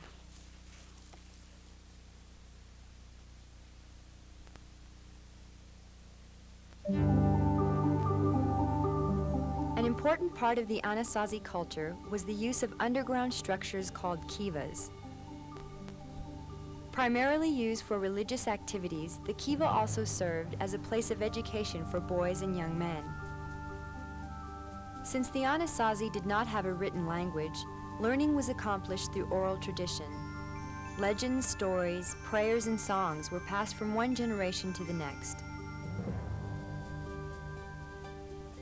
This people's religion was woven into the everyday routine. There was no separation of what we know as church and state. They believed active participation in the spiritual world added greatly to the complex social structure that existed here.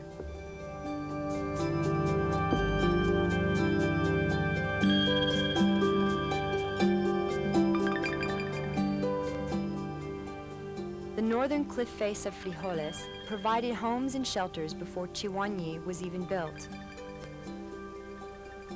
Around AD 1200, some of the natural openings in this rock were enlarged with stone tools. The somewhat porous surface encouraged this practice as many small caves and pockets existed.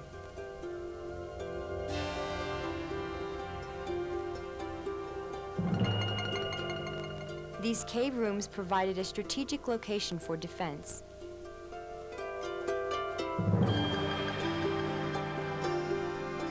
Because this wall of the canyon faces south, the winter sun would warm the wall and melt away snow along its base.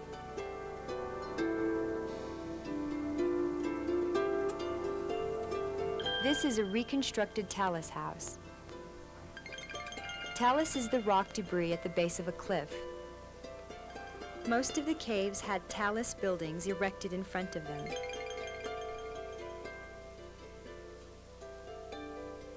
Since these talus houses were made of mud, wood, and rock, they had to be repaired frequently. A great deal of time and energy must have been devoted to their upkeep.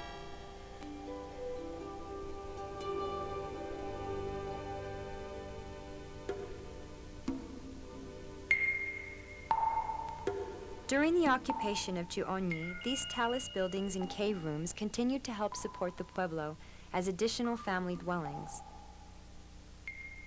The choice to live along the cliff base as opposed to the canyon bottom was probably influenced by family and clan tradition, availability of farmland, or perhaps simply preference.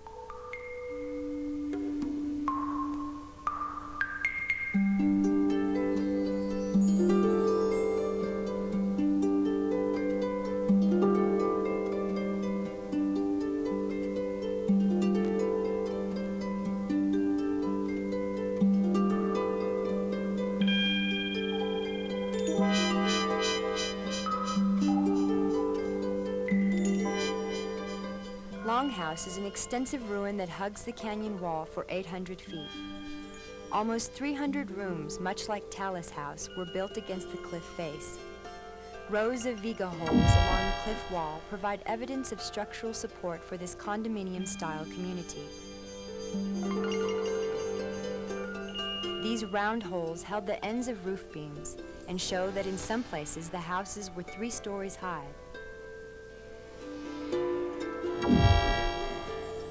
The rooms were small and perhaps rebuilt several times as a result of natural and man-made erosion. Poorly ventilated inner rooms may have served as storage space.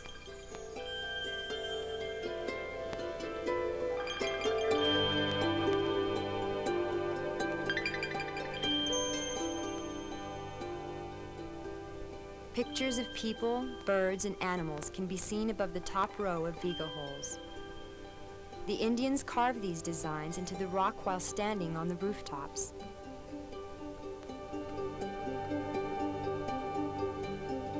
Today, we can only speculate about the ideas the artist intended to convey.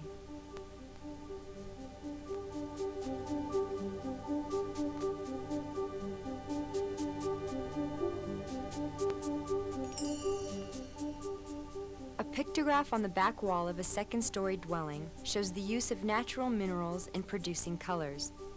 Various minerals were ground to make the colors of red, yellow, brown, and black. For cloth dyes, roots, berries, tree bark, and plants such as lichens were gathered.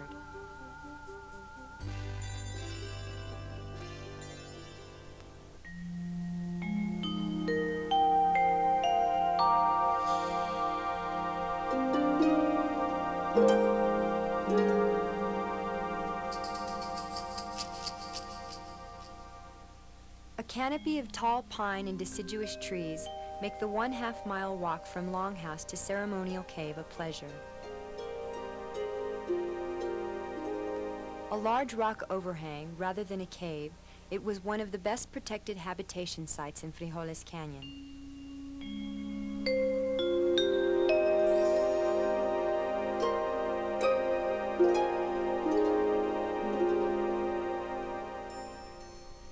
The cave opening lies 140 feet off the canyon floor and is only accessible by a series of ladders.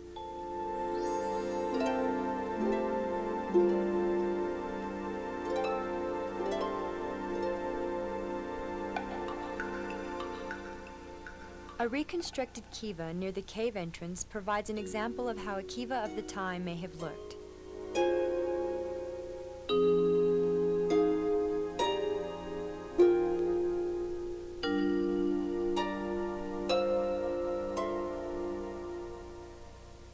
Archaeologists found evidence of almost 30 small rooms along the back wall. Some rooms were 2 stories high, again revealed by the viga holes.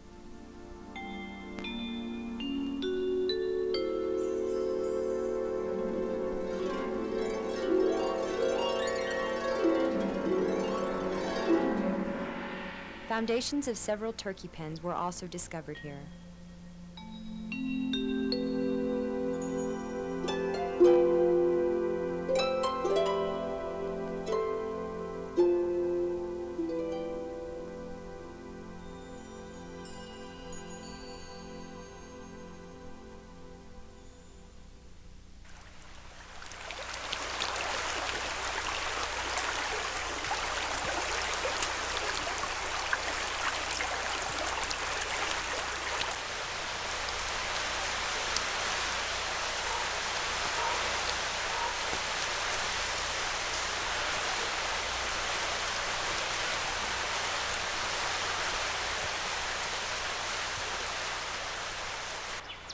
In the other direction from the visitor center, along the road leading into the canyon, sits Rainbow House.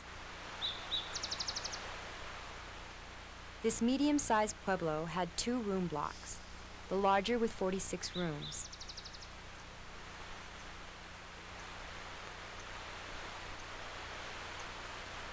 The smaller block had 9 rooms. It is believed this visible site was built over an older pueblo, as softer earth was discovered under the present surface during excavation.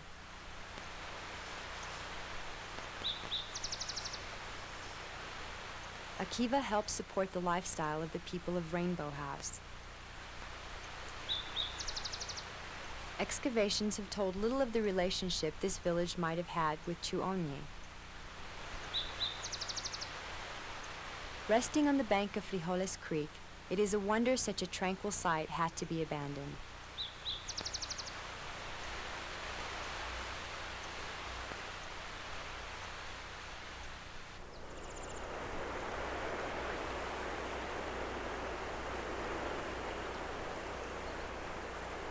Overlooking Chuonyi from the south rim of Frijoles Canyon is Frijolito Ruin.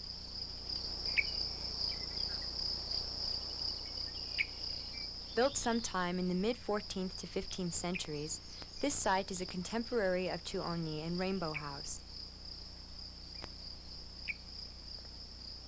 No kiva was found at this site. The pueblo contains about 70 rooms in an L-shaped pattern. Minor excavation was done here in 1908, but little information was recorded. Archaeological techniques of the time were crude by modern standards. Frijolito Ruin and other unexcavated sites remain untouched for future research as advancements in archaeology are discovered. Until then, the story here remains a mystery.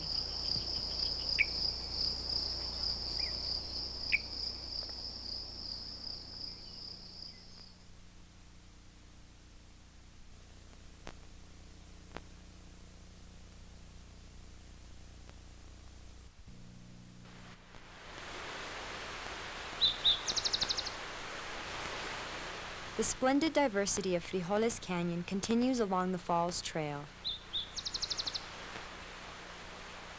Following the course of Frijoles Creek to the Rio Grande, this trail begins southeast of the visitor center.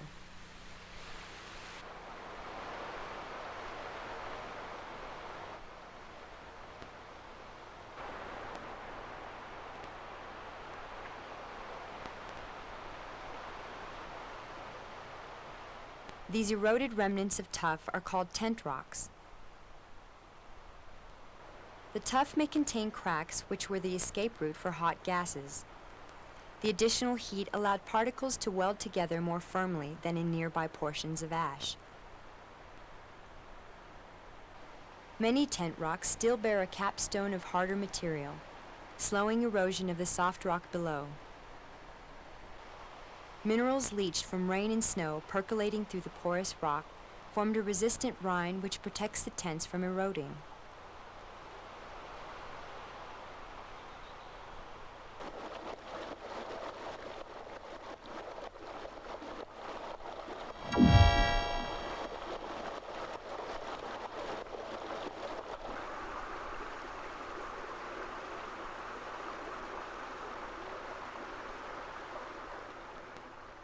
The creek is officially called El Rito de los Frijoles, Little River of the Beans. It has been a very important force here for many years.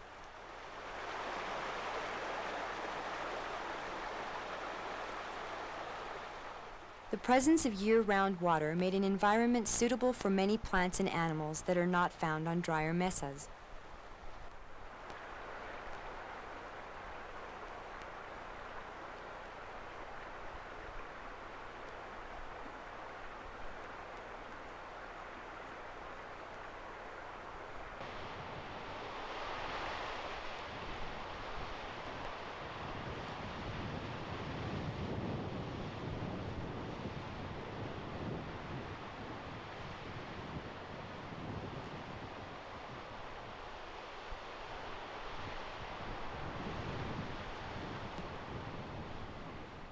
The upper falls can be viewed from a natural rock overlook.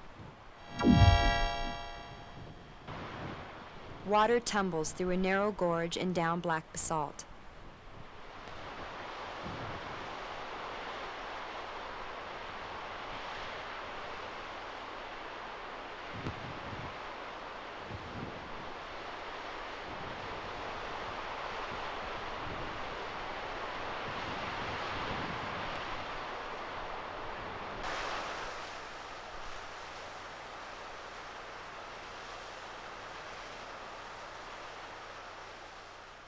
The lower falls can be seen 2/10 of a mile downstream from upper falls.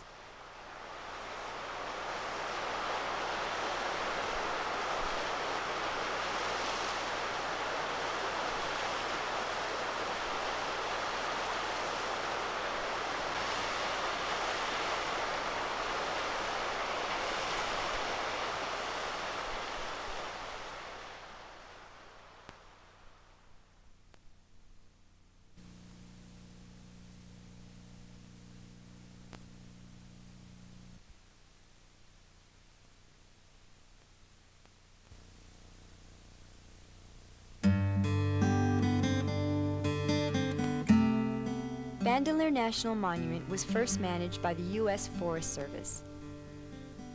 As the result of a reorganization in 1932, the National Park Service took over the administration.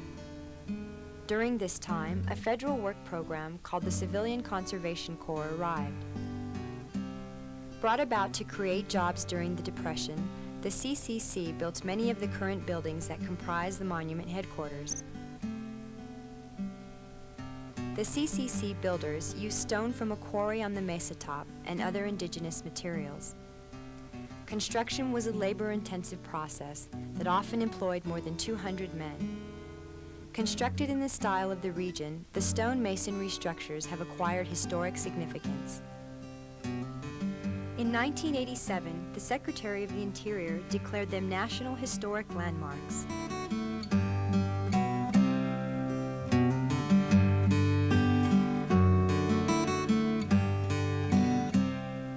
Another major project of the CCC was the building of a permanent road from the mesa top to the canyon bottom. It was the single most important improvement in the development plan for Bandelier. The road allowed the monument to become a preeminent tourist attraction.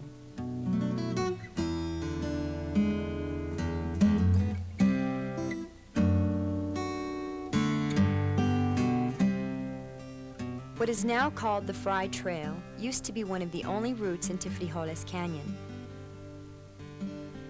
Visitors had been coming to Frijoles long before the addition of a road, finding their way to the guest ranch on the canyon floor. The majority rode in on horses that were available at the lodge. Visitors simply telephoned down and horses would be brought up for them.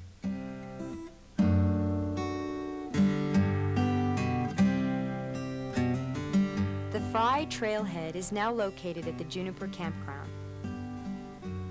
One of two designated campgrounds, Juniper can be found just inside the park entrance. It is for use by families. Here also is the amphitheater, where nighttime stories of summer carry the crowds back to a time now only imagined.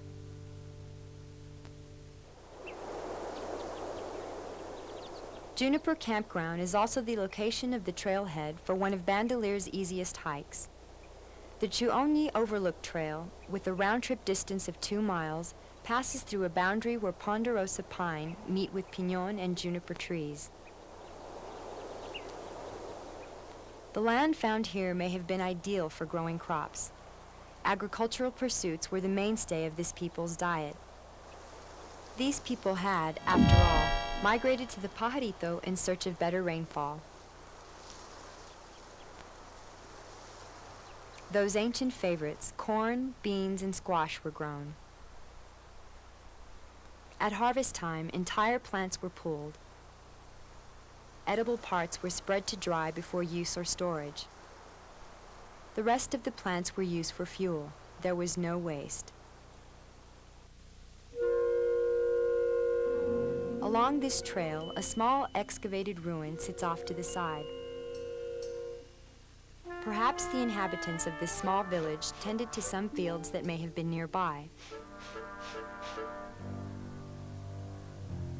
Unexcavated sites like these number in the hundreds and maybe thousands on the Pajarito Plateau.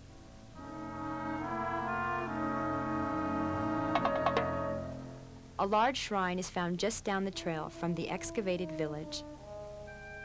The presence of a shrine on this trail at this high elevation may suggest their need to keep respect and thanksgiving close to the Great Spirit. As Anasazi life centered around the harvesting and planting of crops, agriculture became a great focus of prayer and ritual for favorable conditions and high yields. These foods were life itself to the Pueblo Indian, and he never failed to return his thanks.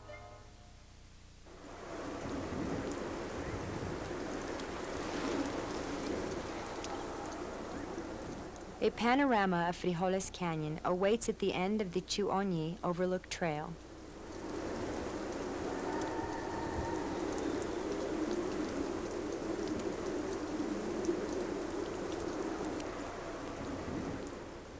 Looking east, this magnificent canyon dramatically sinks out of sight as it joins the mighty Rio Grande.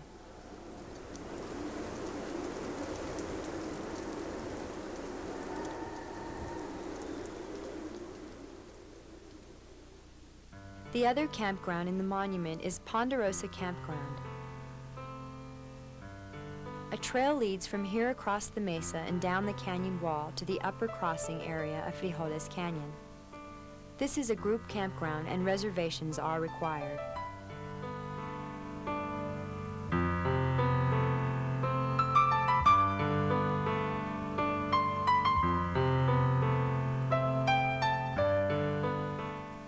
Around the upper reaches of Frijoles Canyon, the mesa tops were burned by the 15,000-acre La Mesa fire in 1977.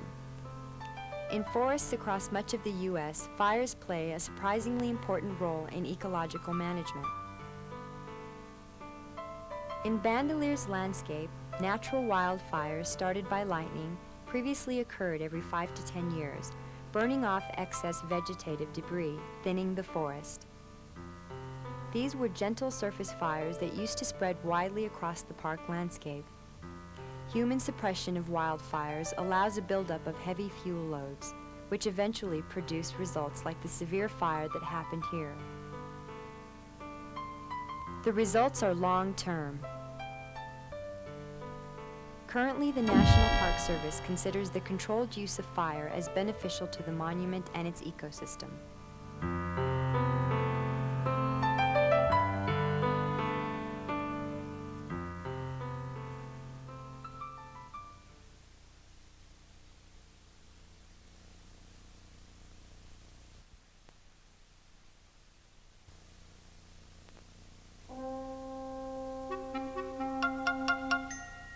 A special highlight of Bandelier is the detached section of the monument known as Saint-Couy. About 11 miles from the visitor center, this mesa is home to another Anasazi village ruin.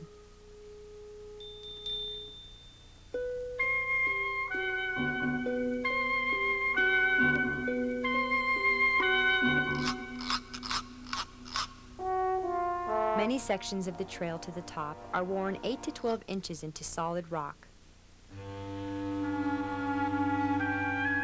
These are ancient Anasazi footpaths.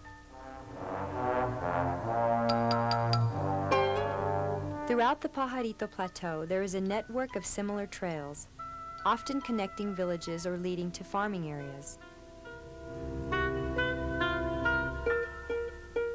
Petroglyphs are found on this mesa and much of the surrounding area. A few still have significance to the present-day Pueblo Indians, but the meaning of most has been obscured by the intervening centuries.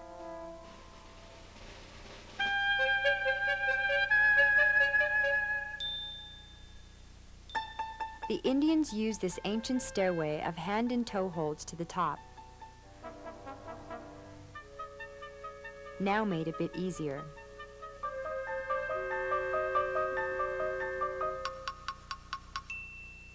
Windblown material and the neglect of time have taken a toll on this once large pueblo.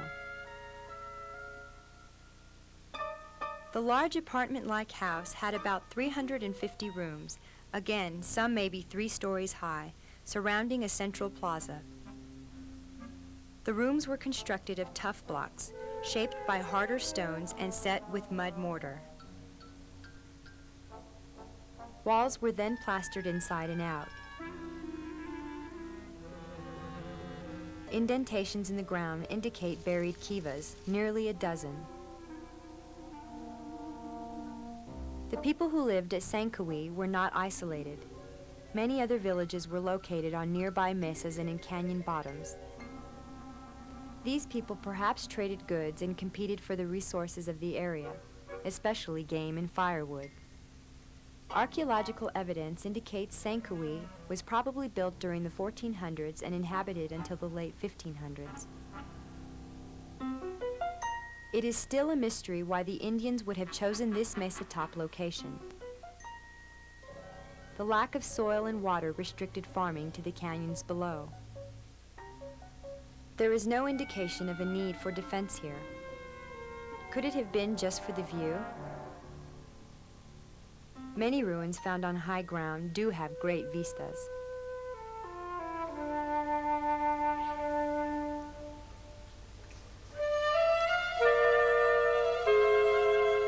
As in Frijoles Canyon, cave dwellings are also found along the cliff of Saint-Couy Mesa. Many had masonry talus buildings erected in front of them. Saint-Couy is claimed to be an ancestral home of the modern Indian community of San Ildefonso Pueblo.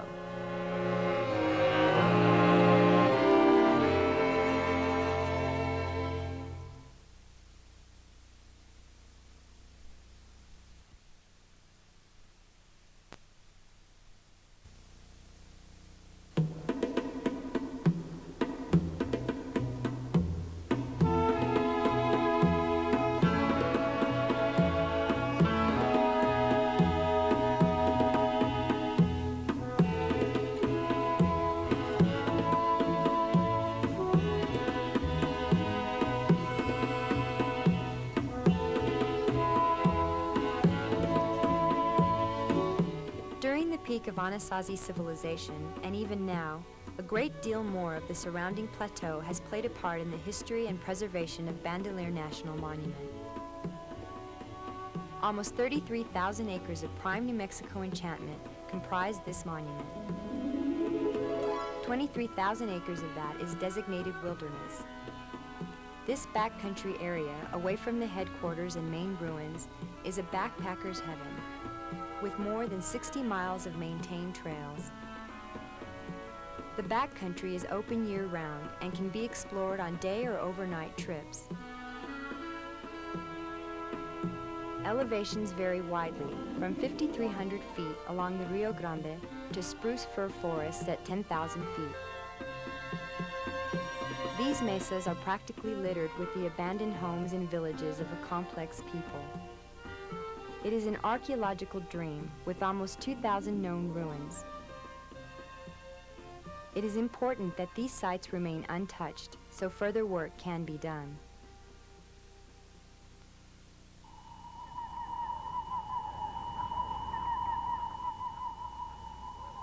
Yapashi Pueblo is one of the largest ruins to be found on the Pajarito. It is unexcavated, grown over now with natural vegetation. Like many other sites, this pueblo was multi-storied.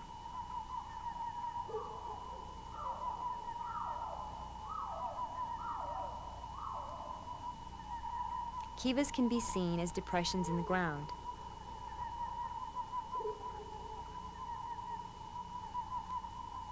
Communities out here on the exposed mesas of the Pajarito Plateau quickly exhausted many of the natural resources. During occupation, these mesas may have become almost bare, devoid of trees. The constant demand for firewood and building needs used up surrounding trees and shrubs. This need for vegetation may have been a factor in the people moving so often.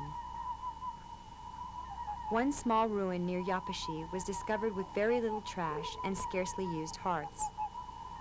Archaeologists considered that the occupants of the small ruin had lived there for about 6 months. Abandoned room blocks of the older, smaller sites were also part of this landscape. Perhaps masonry materials from the ruins of these small sites were used in the building of large towns like Yapashi. Evidence suggests that moving from one site to another was often methodical. Room block floors were swept clean, fire pits were sealed with clay, and roof beams were often removed and carried to the next site.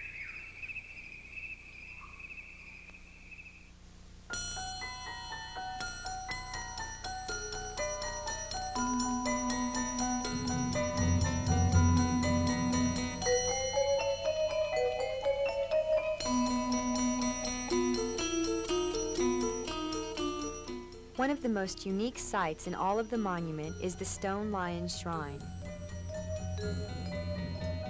It is only 1/2 mile from Yapashi Pueblo. No one is sure of the age of the stone lions. The name comes from 2 rocks carved into the image of mountain lions, now barely recognizable.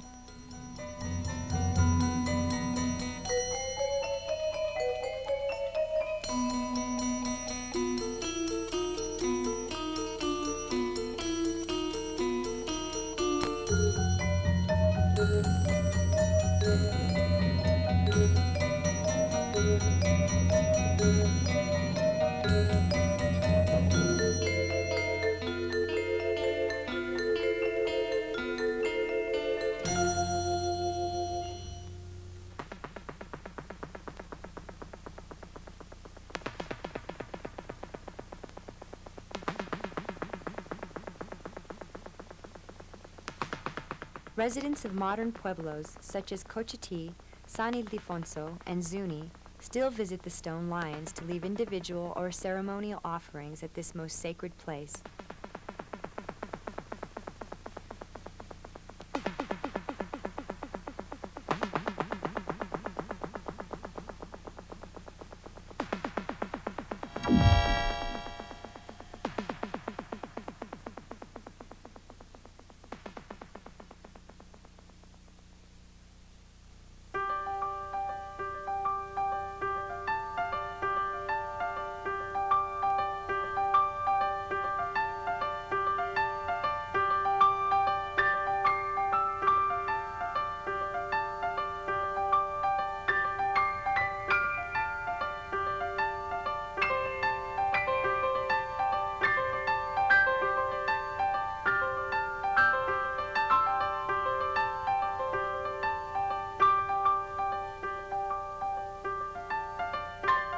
truly special treat in this diverse backcountry is the serenity of Capulan Canyon. Available only to the more adventurous, this hidden gem is seldom visited compared to the easily accessible Frijoles. The upper reaches of Capulan are in Ponderosa pine country.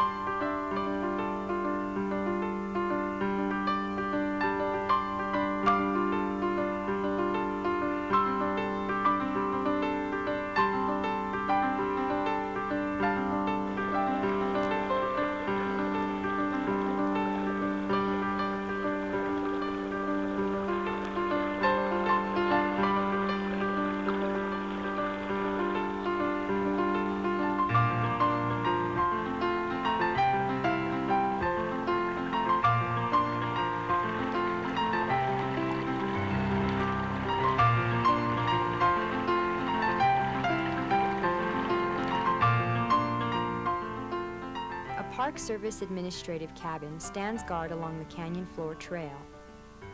Designated camping sites near the cabin are the only place where reservations are needed in the backcountry.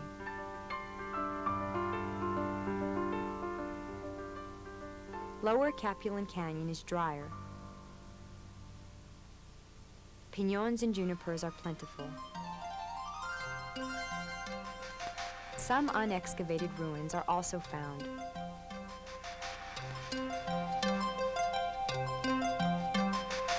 The canyon stream is just a trickle, often not making it to its Rio Grande destination.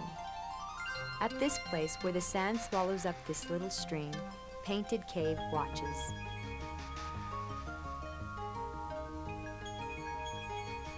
Much like Ceremonial Cave in Frijoles Canyon, Painted Cave has a rock overhang and faces south. When Adolphe Bandelier visited Painted Cave, it was accessible by hand and tow holds. Entrance to the cave itself is no longer permitted, but the artwork inside is easily viewed from below. Unlike petroglyphs, which are carved or engraved, these are pictographs, or painted images.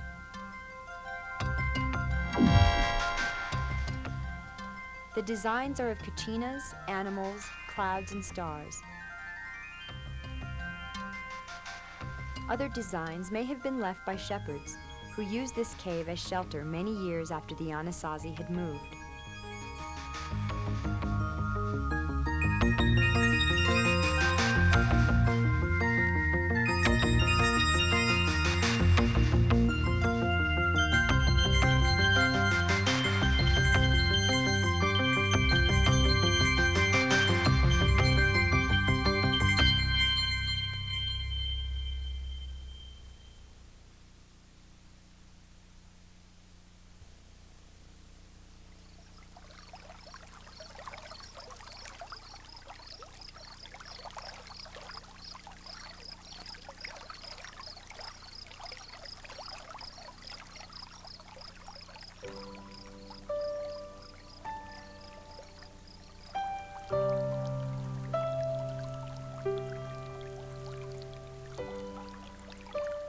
The early Pueblo Indian societies of New Mexico were always adjusting to changes in their environment.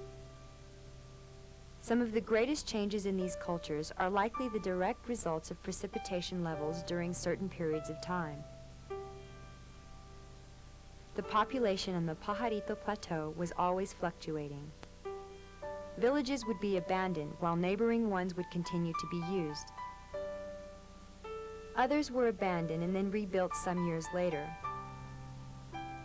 Massive pueblos like Chuoñi and Yapashi became the home bases to hundreds of smaller, temporary field pueblos in the outlying agricultural regions. The large villages were quite independent of each other. In the mid-1500s, the population again began to scatter, but this time the shifts were permanent.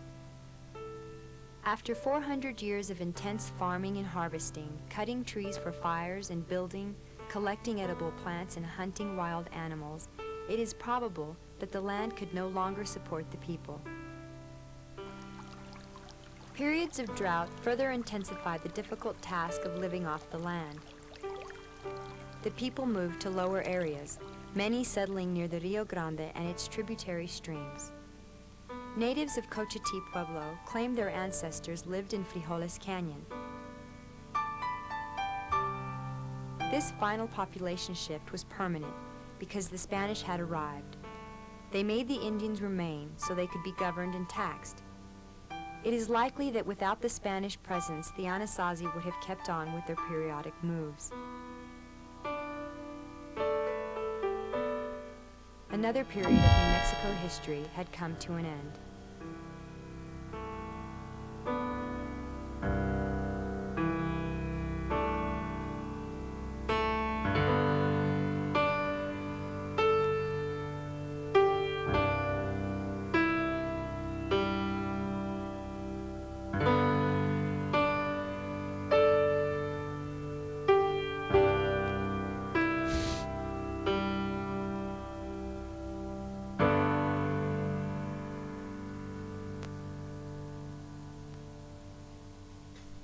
This tape was very chill. Nature footage and soothing piano music. What a great way to end it. Bubbling brooks. Randy McComas.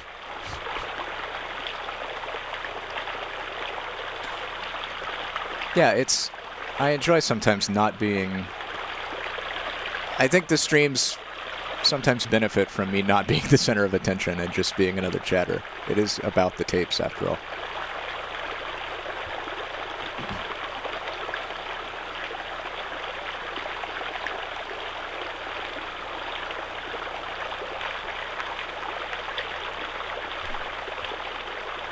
Well, that's a nice part of... That's the beauty of Twitch, right?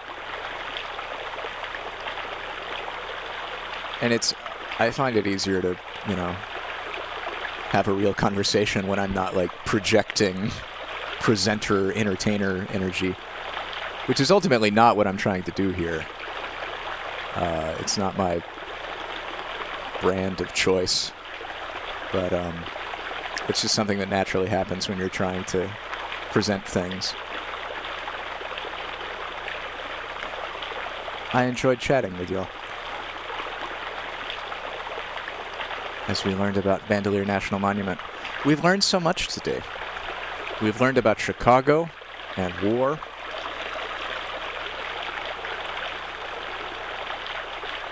Yeah, when I turn on the VCR cam, I try and, it helps me to be a little bit more in VTuber mode. Oh shit, I deleted the... Oh no, I didn't. Or, I can be an actual VTuber. Who doesn't love that? Being a VTuber. God, look at all those tapes on the shelf. That's so many tapes behind me. We've gotten rid of a lot of tapes.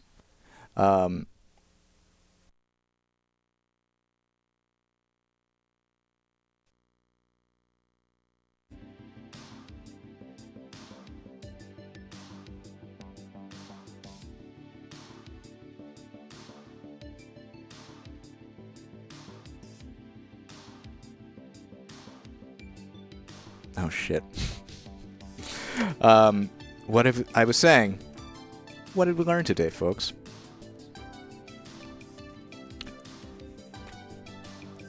This had some really great stories that were not, hokey. There were stories of the horrors of war and stories of the beautiful silver linings of humans enduring difficult things. We learned to fish. It was fun. We learned that Zebco and Mr. Twister are the finest brands around for your children. We got a little bit of DSM-IV. That poor guy, man. Getting drunk on his mom's peppermint schnapps when he's 3 years old and smoking weed at 9. That guy had a rough childhood for sure. I hope somebody learned some stuff from his willingness to get up there and talk in front of a camera about it. We had Kidsongs, Baby Animal Songs, and Bandelier National Monument. This has been fun for me. I've been sick, and I feel a little better today, so it's nice to just get back in the old routine. It's also nice to have had a break. I think I can approach this with fresh eyes. So I've thoroughly enjoyed hanging out with you all today. I hope you've enjoyed being here. I'm gonna close this out with another Peter Gabriel song as soon as I stop recording.